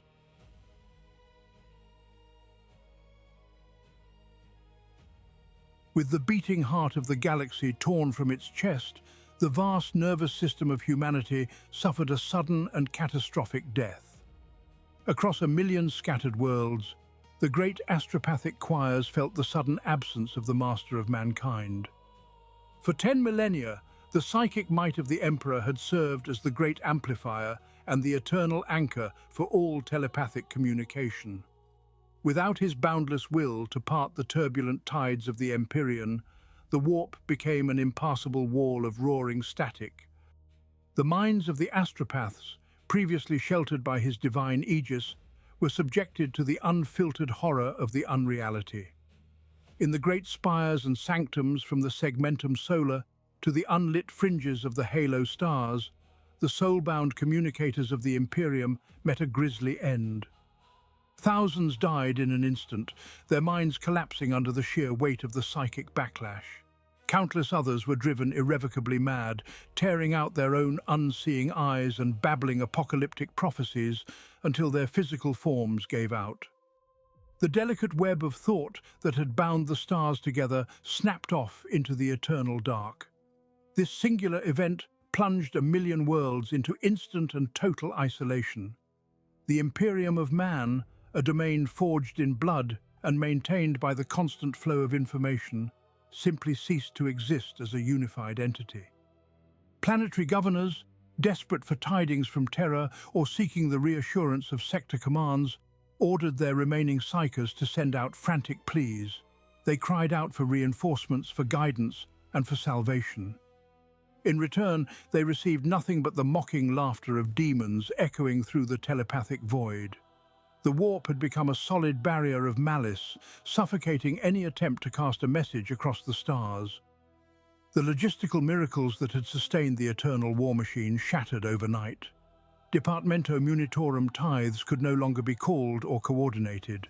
Vast fleets of supply ships were left adrift without their astropathic beacons to guide them to starving war zones. Desperate distress signals from besieged worlds flared out and died in the dark, completely unheard by the Adeptus Astartes or the sprawling armadas of the Imperial Navy. Every planet, every orbital station, and every lonely outpost was abruptly transformed into a solitary island, adrift in a hostile universe. The magnificent tapestry of the Imperium was unraveled into a million disconnected threads. A terrifying silence descended upon the galaxy, heavy and suffocating. For the lords of these isolated domains, the realization of their absolute solitude brought a creeping, inescapable dread. Bereft of the threat of imperial retribution and stripped of all external support, the fragile order maintained by the rulers of these worlds began to fracture. The darkness outside their atmospheres was absolute, but the true horror was already festering within their own unlit halls.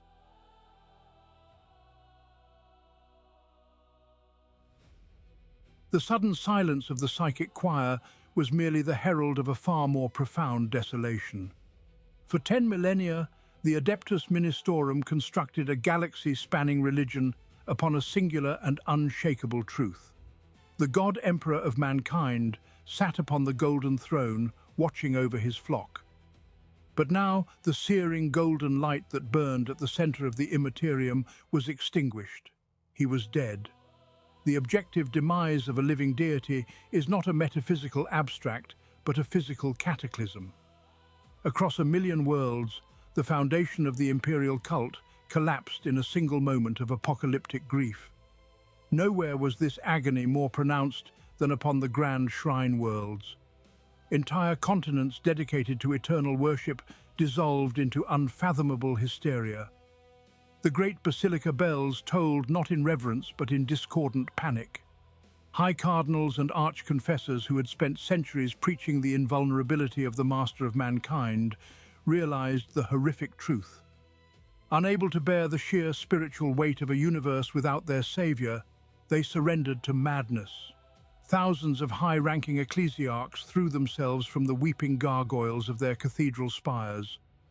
Others barricaded themselves within reliquaries to end their own lives with ceremonial blades. The shepherd had perished, and the flock was left entirely alone in the dark. For the Adepta Sororitas, this cosmic abandonment was a visceral and bloody trauma. The Sisters of Battle wielded faith not merely as a spiritual shield, but as a tangible weapon of war. Their zealous belief had always drawn upon the immense psychic resonance of the Emperor to manifest true miracles upon the battlefield. Suddenly, those miracles simply ceased. Mortal wounds that would have once been sealed by divine intervention bled out freely onto cold mud. Blessed bolters jammed and shattered in the trembling hands of the faithful. The holy fire that once wreathed their sanctified blades vanished into cold ash. Veteran canonesses and battle-hardened sisters fell to their knees in the midst of combat, crying out for a grace that would never come. This profound crisis of faith shattered the Order's militant from within. They were warriors forged in absolute dogmatic certainty, who were now drowning in a sudden ocean of horrific doubt. Every grand hymnal and every desperate plea for salvation was swallowed by a deafening psychic silence. The devout realized with a creeping and absolute horror that their agonizing prayers were now echoing into an empty and unanswering void.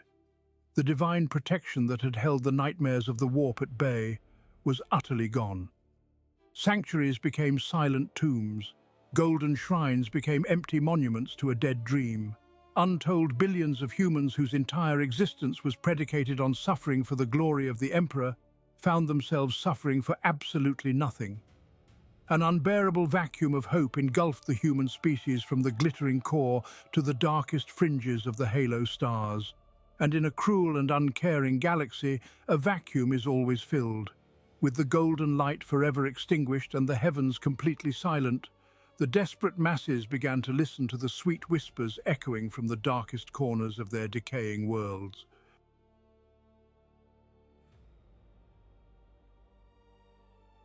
The collapse of the Holy Ecclesiarchy did not merely shatter the spiritual chains of mankind.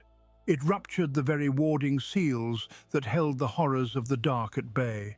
With the Inquisition severed from its vast network of astropathic choirs and the unifying dread of the God Emperor suddenly extinguished, a suffocating silence fell across the Imperium. But this silence was a lie. In the deep, neglected underbellies of 10,000 Hive cities, the shadows began to move. For centuries, the oppressive weight of imperial dogma had forced heresy into the deepest sumps. Now the Predator sensed that the Watcher was blind. The uprisings were not isolated sparks of rebellion, but a synchronized detonation of hidden rot.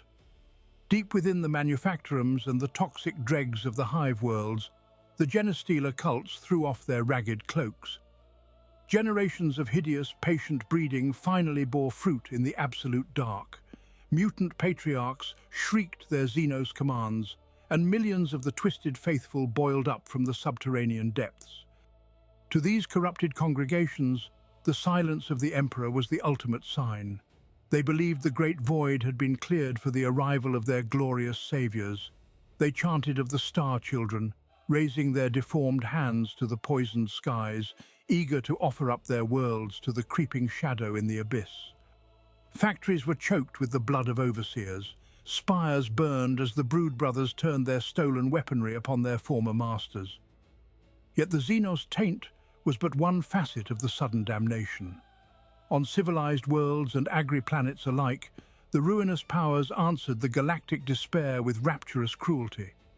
Without the threat of the black ships or the purifying flame of the Ordo Hereticus, chaos cults paraded their madness in the open streets. Depraved demagogues preached from shattered pulpits, drowning the plazas in the blood of unspeakable sacrifices. The veil between reality and the immaterium grew perilously thin. Demons of slaughter and excess were summoned beneath the light of daytime suns, stepping through rents in reality to feast upon the terrified masses. Against this tidal wave of insanity, the local planetary defense forces and the Adeptus Arbites stood utterly alone. There would be no grand arrival of the Space Marines, no thunderous intervention of the Astra Militarum. The brave enforcers of the Lex Imperialis fired their shotguns until the barrels melted, but their discipline was a frail dam against an ocean of monsters. Bastions were overrun in a tide of claws and chanting madmen. Planetary governors barricaded themselves in their golden vaults, weeping as the Vox networks broadcast only the screams of the dying. In a matter of days, 1,000 worlds fell to internal rot. Planets that had stood resolute against external sieges for millennia tore themselves apart from within. The Imperium was bleeding out, its vital organs ravaged by the parasites it had harbored in the dark. And as humanity busied itself with the grim work of self-annihilation, the scent of this monumental collapse drifted outward into the great dark. Beyond the ruined borders of the realm of man, ancient empires and ravenous swarms turned their Xenos gaze toward the dying light.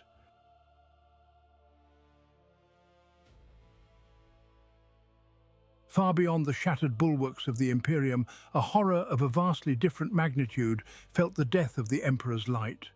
For 10 millennia, the psychic beacon of the Astronomican had been more than a navigational anchor for humanity. It was a brilliant, blazing lure in the dark hunting grounds of the void. The Great Devourer had followed this scent of psychic blood across the intergalactic expanse. Leviathan, Behemoth, Kraken, and countless other Hive fleets had aimed their unimaginably vast maws directly at Segmentum Solar. Terra was the ultimate feast, the brightest star in a galaxy of lesser embers. Now, in a single horrific instant, that beacon was extinguished. The sudden absence of the guiding light sent a shockwave of cosmic disorientation through the tyrannid Hive mind. This immense, unfathomable Gestalt consciousness experienced a sensation it had never known in all its eons of endless consumption. It felt sudden, absolute blindness. The unified vector of the Hive fleets suffered a jarring, violent halt across the galactic plane. Billions of colossal bioships, drifting through the frozen depths of space, suddenly found themselves unmoored in the abyss. The great synaptic web that bound trillions of organisms into a single, perfectly coordinated spearhead began to violently fray. Without the overriding imperative drawn from the Emperor's psychic pyre, the higher synaptic control mechanisms struggled to maintain order over the sheer mass of starving beasts. The grand, overarching shadow in the warp shattered into localized storms of psychic dissonance. The Great Devourer ceased to be a singular directed weapon aimed at the heart of mankind. Instead, it devolved into a chaotic, unpredictable storm of fragmented tendrils. Splinter fleets, suddenly cut off from the macro-strategic will of the overarching Hive mind, reverted to base, feral instincts. Mindless hunger entirely replaced grand cosmic design.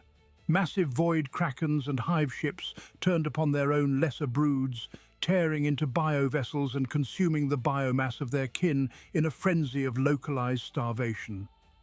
The void was filled with the silent carnage of biofleets devouring one another to sustain their gargantuan metabolisms. Other shattered tendrils scattered wildly into the galactic dark, striking out at random vectors. Isolated star systems that had been entirely bypassed by the main Tyranid advance were suddenly swarmed by ravenous, uncoordinated tides of chitin and scything talons. Worlds completely devoid of strategic value were stripped to bare, lifeless bedrock by feral swarms acting only on immediate predatory impulse. The Tyranid threat did not diminish in lethality, but it mutated into an erratic, localized plague that struck without logic or reason. The cosmic predator had lost its scent, lashing out blindly at any prey that stumbled into its fragmented path. Yet, as the chitinous swarms fractured into disorganized madness and self-consumption, the echoes of the galaxy's total ruin reached the ears of other ancient apex predators. The sudden plunge into absolute darkness and the collapse of ordered reality did not bring terror to all species. For another brutal and terrifying scourge of the stars, the crumbling of the galactic order was not a cause for cosmic disorientation, but the ultimate clarion call to a glorious, apocalyptic awakening.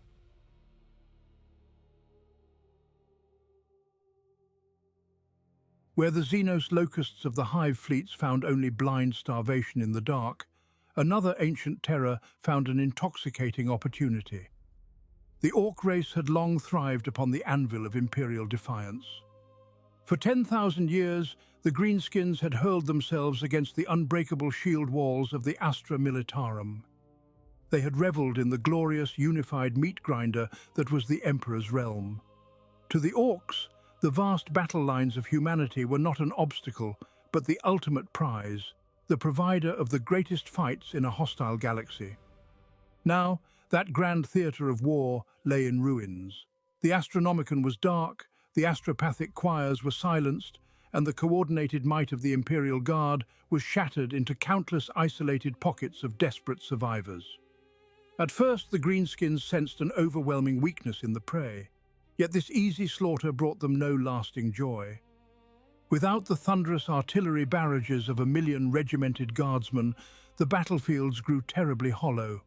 A profound and violent frustration began to boil across the psychic gestalt of the Orc species. Nowhere was this ferocious disappointment felt more acutely than in the massive chest of Gazkul Mag Uruk Thraka. The Prophet of the Wa had sought to unite his scattered kin against the supreme monolithic challenge of the Imperium. When news of the galactic collapse filtered through the crude psychic networks of the Weird Boys, Gazkul did not celebrate. Instead, he bellowed in apocalyptic fury. The giant warlord realized that the ultimate enemy had been broken before he could deliver the killing blow. Denied his grand and singular war, Gazkul unleashed his towering wrath upon the void itself. This supreme act of rage echoed through the warp, igniting a primal madness within every Orc from the galactic core to the eastern fringe. Deprived of a unified foe to focus their boundless aggression, the Greenskins fractured into absolute, uncontrollable anarchy. They turned their brutal attention toward the isolated bastions of humanity, drowning outmatched planetary defense forces in a tide of roaring muscle and crude iron. But even that was not enough to satiate their endless thirst for destruction. The Orcs turned upon the fleeing Xenos empires, slaughtering them without strategy or purpose. When there were no victims left to butcher, they eagerly turned their rusted blades upon each other.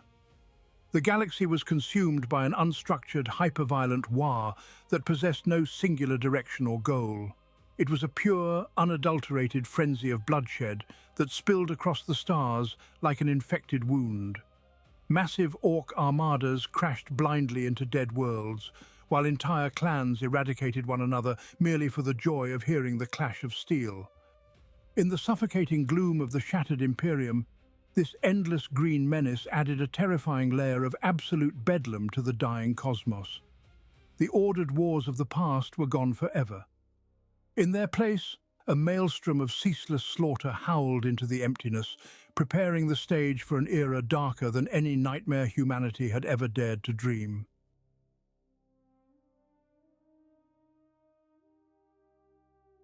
The fires of the immediate apocalypse have burned down to the cold embers of a dead galaxy.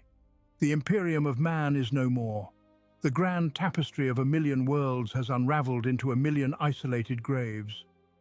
Welcome to the second age of strife. We call it the Old Night Reborn, yet such a title fails to capture the true, crushing horror of this new epoch.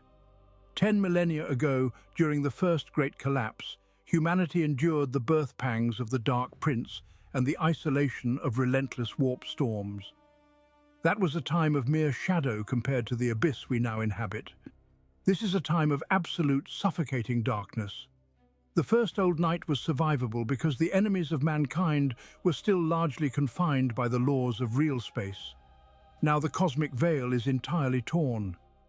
Chaos is no longer a creeping, insidious corruption, but an infinite, unstoppable tide that has drowned the stars in madness. Demons walk the physical realm with absolute impunity, feeding openly on the terror of a species that has finally lost its emperor. Worse still, the galaxy is entirely saturated with predators from the deepest voids. The tyrannid Hive fleets, drawn by the echoing psychic death rattle of the Astronomican, consume the bleeding remnants of our civilization without pause.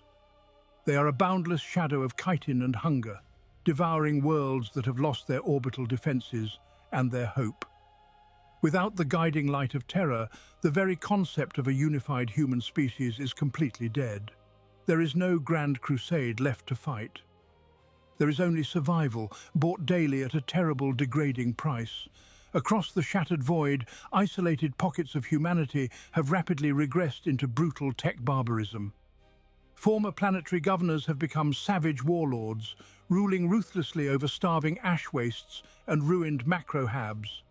Noble bloodlines have devolved into feral cannibal cults, worshipping the rusted husks of grounded void ships and dead cogitator banks. Men and women wield ancient archaeotech not with understanding, but with savage, superstitious reverence. They use the holy mechanisms of the Dark Age as crude bludgeons against the encroaching night. To live one more day in this ruined galaxy requires the utter abandonment of everything that made us civilized. Morality is a pathetic luxury that died alongside the Golden Throne. In the deep, lightless vaults of ruined Hive cities, desperate enclaves resort to mass blood sacrifice and forbidden Dark Age atrocities simply to keep their atmospheric scrubbers and void shields running.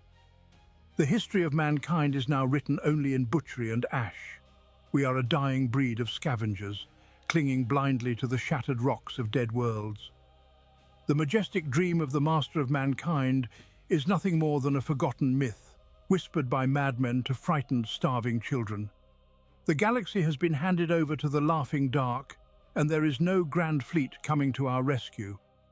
Yet even in the absolute depths of this inescapable new dark age, the genetic legacy of the Emperor refuses to completely extinguish. Amidst the endless sea of tech barbarian slaughter and demonic predation, the immortal sons of Terra still wander the ruins. Where the Imperium has failed, the sheer indomitable will of the Primarchs remains.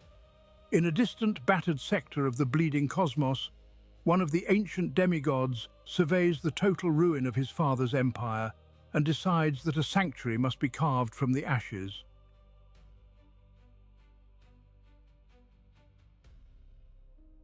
The Great Retreat was a bleeding wound across the stars. Driven back by the encroaching absolute night, Primarch Guilliman gathered the shattered remnants of humanity and pulled them behind the borders of Ultramar.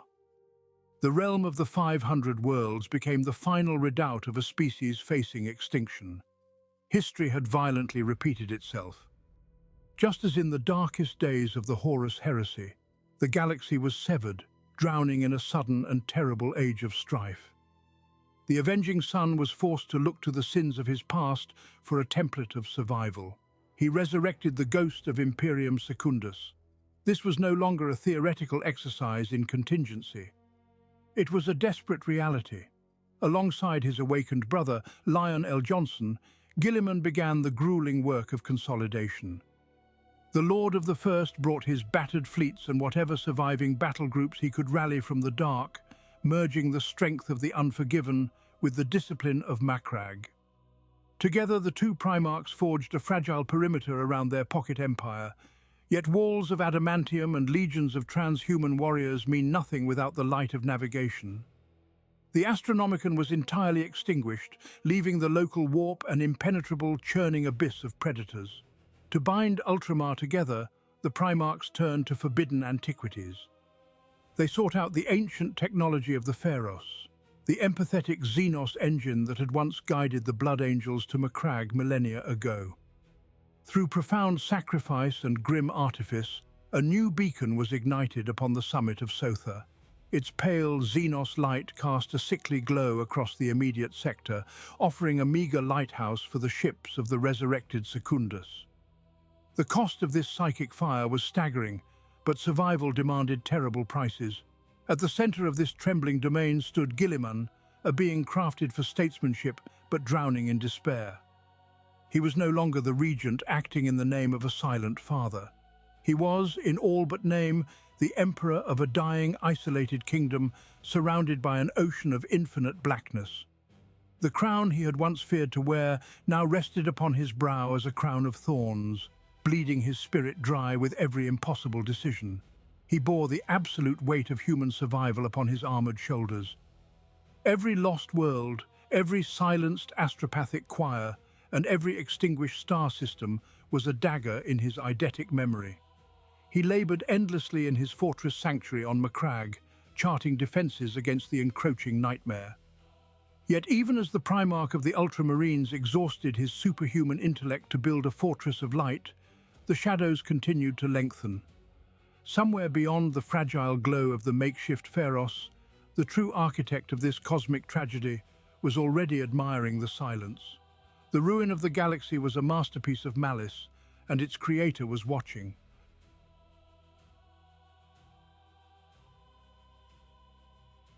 Let the gaze of history turn from the fractured remnants of Ultramar to the great victor of this cosmic tragedy. Abaddon the Despoiler stands upon the rusted command deck of the Vengeful Spirit and looks down upon a masterpiece of annihilation. The long war is over. The false emperor is dead. The throne world is nothing but a swirling vortex of debris and screaming psychic echoes. 10,000 years of bitter, grinding hatred have finally culminated in the ultimate triumph. Yet as the Despoiler claims the prize he bled across 100 centuries to secure, the taste of victory turns to ash upon his tongue. There is no glorious conquest. There is no Imperium of iron and dark majesty for him to govern. Terra is gone, and with it, the very foundation of the galaxy he sought to rule. The bitter irony of his Black Crusades is laid bare in the weeping skies of reality itself. Abaddon did not conquer the Imperium of man. He merely murdered it, and in doing so he destroyed the only kingdom worth ruling. Now the warp spills freely into the materium in an unstoppable tidal wave of unreason. The great rift swells to consume the stars, drowning entire sectors in a deluge of demonic madness. The chaos gods, the shadowy patrons who whispered promises of absolute dominion, have fallen suddenly and deafeningly silent. They do not need a war master to govern a realm of formless insanity. They never wanted an empire of mortals, for the dark pantheon feeds only upon ruin, agony, and the final dissolution of all order. As the Immaterium digests the material universe, the horrific truth crystallizes within the mind of the Despoiler. He was never a king in waiting. He was never the master of his own dark destiny. He was only ever a tool, a jagged blade wielded by laughing monstrosities to sever the throat of reality. His demonic allies now abandon the chain of command, turning upon the Black Legion and each other in a frenzy of eternal, mindless slaughter. The discipline of his forces crumbles as the material universe loses its grip on physical laws. Abaddon has inherited a throne of corpses and a crown of fire. He is the sovereign of nothing, the undisputed lord of a dying creation that burns in the unholy fires of his own pride. He cast down the master of mankind to elevate himself, yet his reward is an eternity trapped within a hellscape of his own making. He is a pawn discarded the very moment the great game was won. The mortal shell of the Emperor has been reduced to subatomic dust beneath his wrath. The Golden Throne is broken forever, its ancient machinery rendered down to radioactive slag. Yet the end of the Emperor in the physical realm is not the end of his presence. Even as the material universe bleeds out into the endless dark, a terrifying shift trembles through the turbulent currents of the warp. The corpse of the anathema has been utterly destroyed, but the chains of flesh that bound a god to a dying realm have finally been shattered.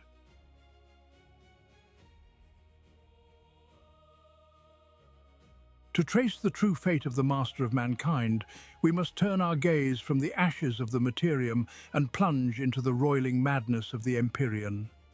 Freed at last from the anchoring decay of the Golden Throne, the soul of the Emperor did not dissipate into the turbulent tides of the warp.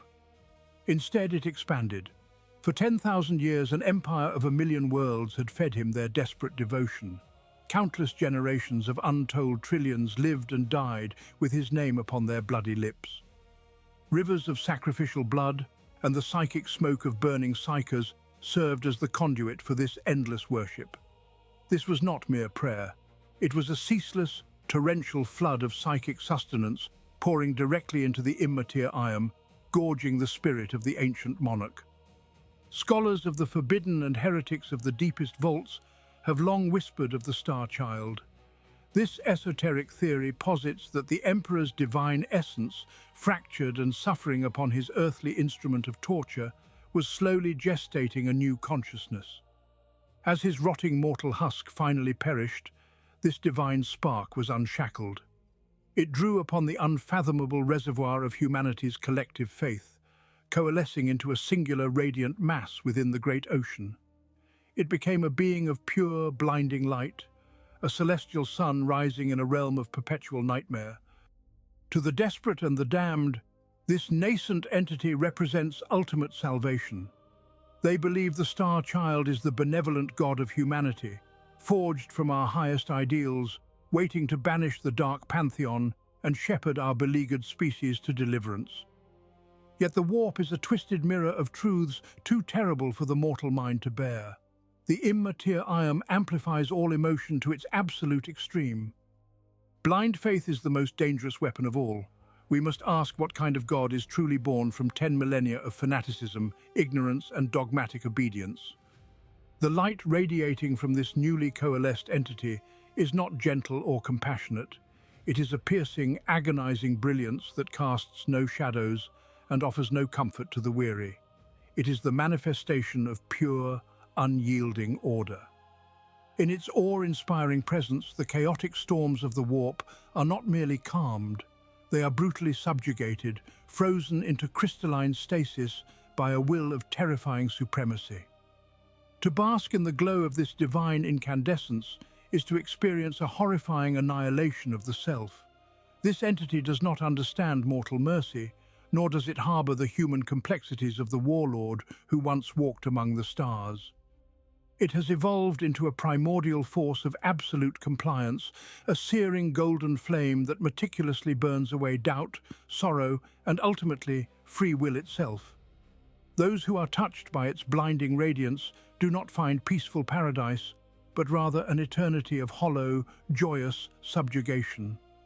As this god of blinding light expands its luminous domain across the immaterial realm, a chilling realization begins to dawn upon the few who possess the sight to comprehend its true nature. We are forced to confront the horrific cost of our own salvation, looking upon a golden dawn that threatens to scorch the galaxy bare.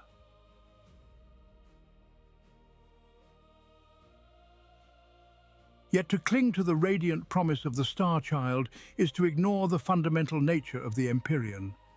The warp is a mirror of mortal resonance, and it does not reflect naive hopes without twisting them into nightmare. Within the deepest, most forbidden vaults of the Black Library, chroniclers whisper of a far more terrifying counter-theory birthed during the apocalyptic climax of the Siege of Terra. In those final hours, to match the swollen, chaotic might of Horus, the master of mankind drew upon a terrifying ocean of empiric power. He stood upon the precipice of apotheosis, not as a savior, but as something fundamentally catastrophic. He nearly became the Dark King. The Dark King is the true, grim promise of human ascension. Consider what has fed the psychic presence of the Emperor for 10,000 years. It is not boundless love or enlightened salvation. His immense spirit has been gorged upon an endless diet of unfathomable suffering, staggering oppression, and the blind, bloody fanaticism of a trillion zealots. Every sanctioned massacre, every pyre ignited by the Inquisition, and every soul sacrificed in his name feeds a growing malevolent singularity in the warp. If the Emperor finally sheds his mortal coil and ascends, he will not rise as a benevolent guardian of humanity. He will detonate into existence as the fifth Chaos God. The pantheon of the ruinous powers already claims rage, decay, excess, and change. The Dark King would claim the domain of absolute ruinous order. He would be the god of tyranny, an entity of crushing, suffocating control where free will is eternally extinguished beneath the weight of supreme dominion. To worship him would be to surrender the very essence of humanity to a static, eternal nightmare. There is no grace in this ascension, only the terrifying perfection of chains. We must remember the tragic lesson of the Eldari. When their psychic gestation birthed Sla-Anesh, the empiric scream tore open the fabric of reality, creating the Eye of Terror and instantly devouring the souls of an entire species. The birth of the Dark King would mirror this cataclysm on a scale previously unimaginable. The Sol system would be violently obliterated, torn apart by the birth pangs of a new, tyrannical god. A new rift in reality would violently erupt from the ashes of Terra, consuming the minds and souls of the entire human race in a single agonizing instant. The species would not be saved by their god, but rather entirely consumed to fuel his eternal reign of horror. Faced with the apocalyptic certainty of this warp apotheosis, the wisest minds of the Inquisition recoil from the spiritual realm. They recognize that true salvation cannot come from the treacherous tides of the Imperium. If the Emperor's spiritual awakening guarantees only the annihilation of mankind and the birth of a monstrous deity, we must seek our deliverance elsewhere.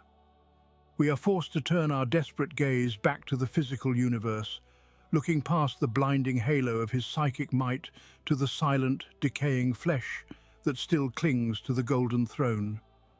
We must ask if the ancient, shattered biology of the master of mankind yet holds a miraculous secret.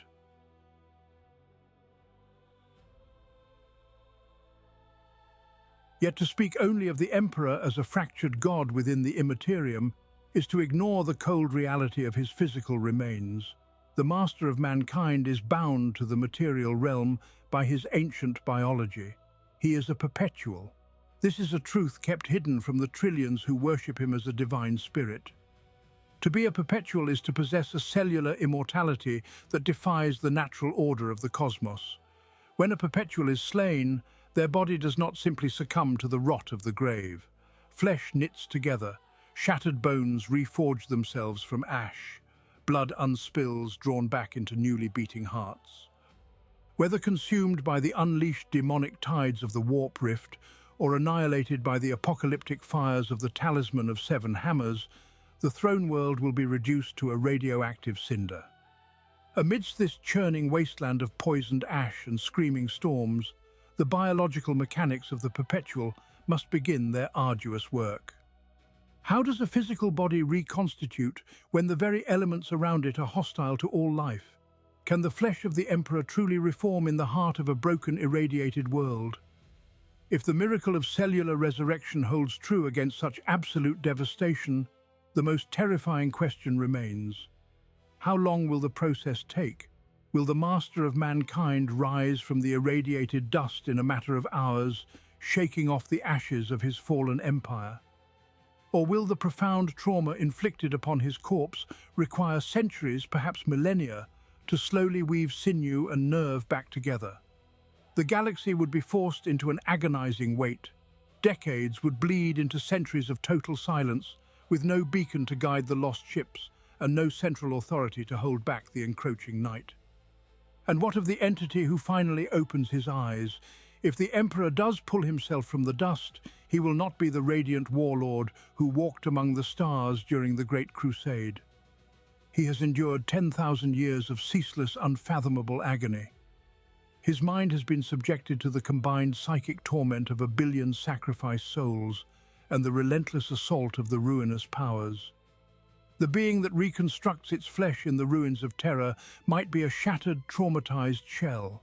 He could return as a monster of terrible power and broken sanity, entirely devoid of the humanity he once fought so desperately to preserve. As his divine flesh slowly labors to rebuild itself in the silence of a dead world, the remnants of his empire will be left utterly adrift. Without his guiding hand, the uncounted billions of the human species will be thrust into a terrifying new paradigm. Stripped of their shepherd, the desperate survivors of the Imperium will not simply perish in the dark. Instead, they will begin to change, driven forward by a blind and volatile destiny.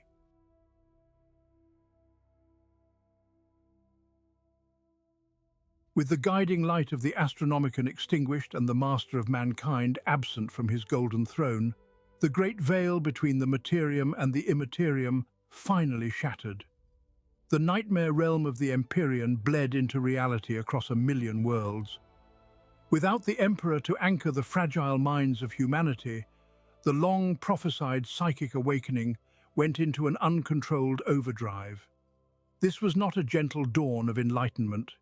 It was a violent and forced mutation of the human species.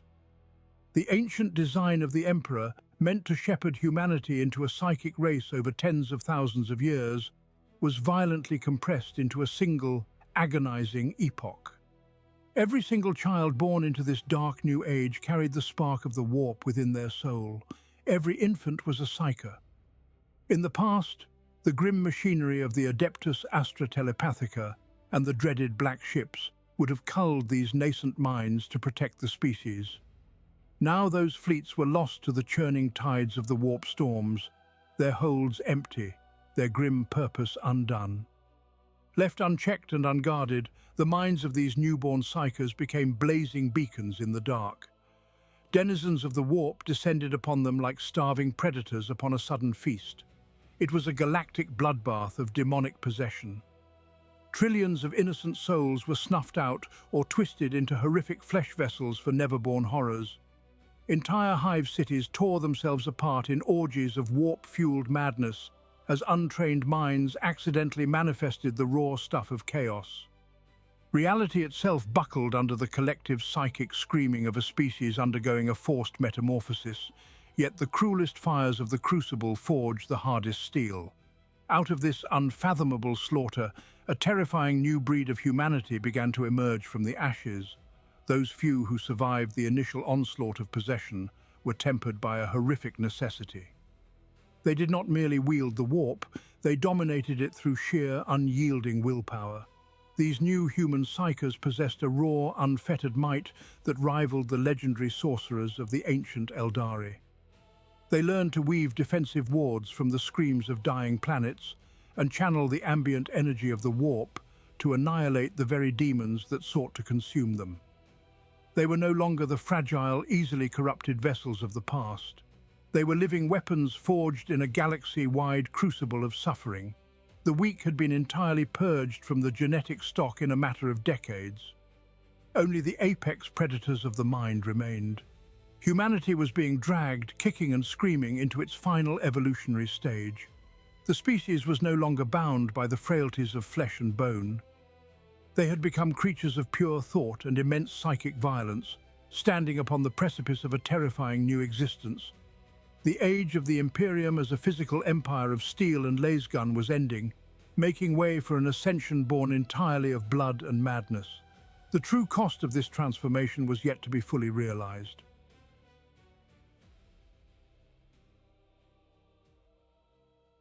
We look upon the ashes of the galaxy and see a species forever changed by unspeakable trauma. For 10,000 years, the Imperium of man was a monument to decay. It was a stagnant, suffocating carcass that trapped humanity within a prison of its own design. We clung to the corpse of our past, too terrified of the dark to seek the light. Consider the ancient and necessary art of tending to a withered garden. When a mighty tree is dead, its branches petrified, and its roots drinking only poison, it casts a long and barren shadow. Nothing new can grow beneath its suffocating canopy. To save the soil beneath, The dead wood must be mercilessly cut away. The Imperium was that petrified titan. It was a colossal necrotic structure that stifled the very life it claimed to protect. We fed our brightest souls to a golden throne that gave nothing in return but prolonged agony. We worshipped a master who never wished to be a god, shackling our limitless potential to his eternal torment. Now the throne is empty. The guiding light has been extinguished, leaving us blind in a universe that thirsts for our blood. And so, we are left to ponder the ultimate question of our age. Was the death of the Emperor the ultimate doom of our species? Did his passing plunge humanity into an eternal darkness from which we shall never return? Or was this apocalyptic tragedy a painful but necessary severing of a gangrenous limb? Perhaps it was the only way humanity could finally be forced to evolve, adapt, and learn to survive in a hostile cosmos. For millennia, we were frightened children huddled in the ruins of a burning house, clutching the hem of a silent father. We refused to change, refused to grow, and allowed our dogma to paralyze our destiny. The loss of the master of mankind is a wound that will bleed for 1,000 generations. Yet within that profound bleeding, there lies a strange and terrifying freedom. Without the comforting lie of a protective deity, humanity must face the cold truth of the universe alone. We must learn to walk the stars on our own strength, driven by the pure, unyielding will to endure. There are no more false gods to hold our hands in the void. There are no more absolute saviors to bear the weight of our collective sins.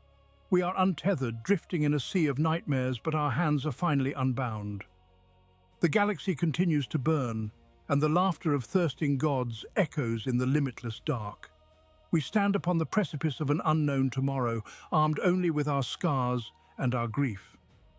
The rotting tree has been felled, its massive trunk shattered into 1 billion splinters.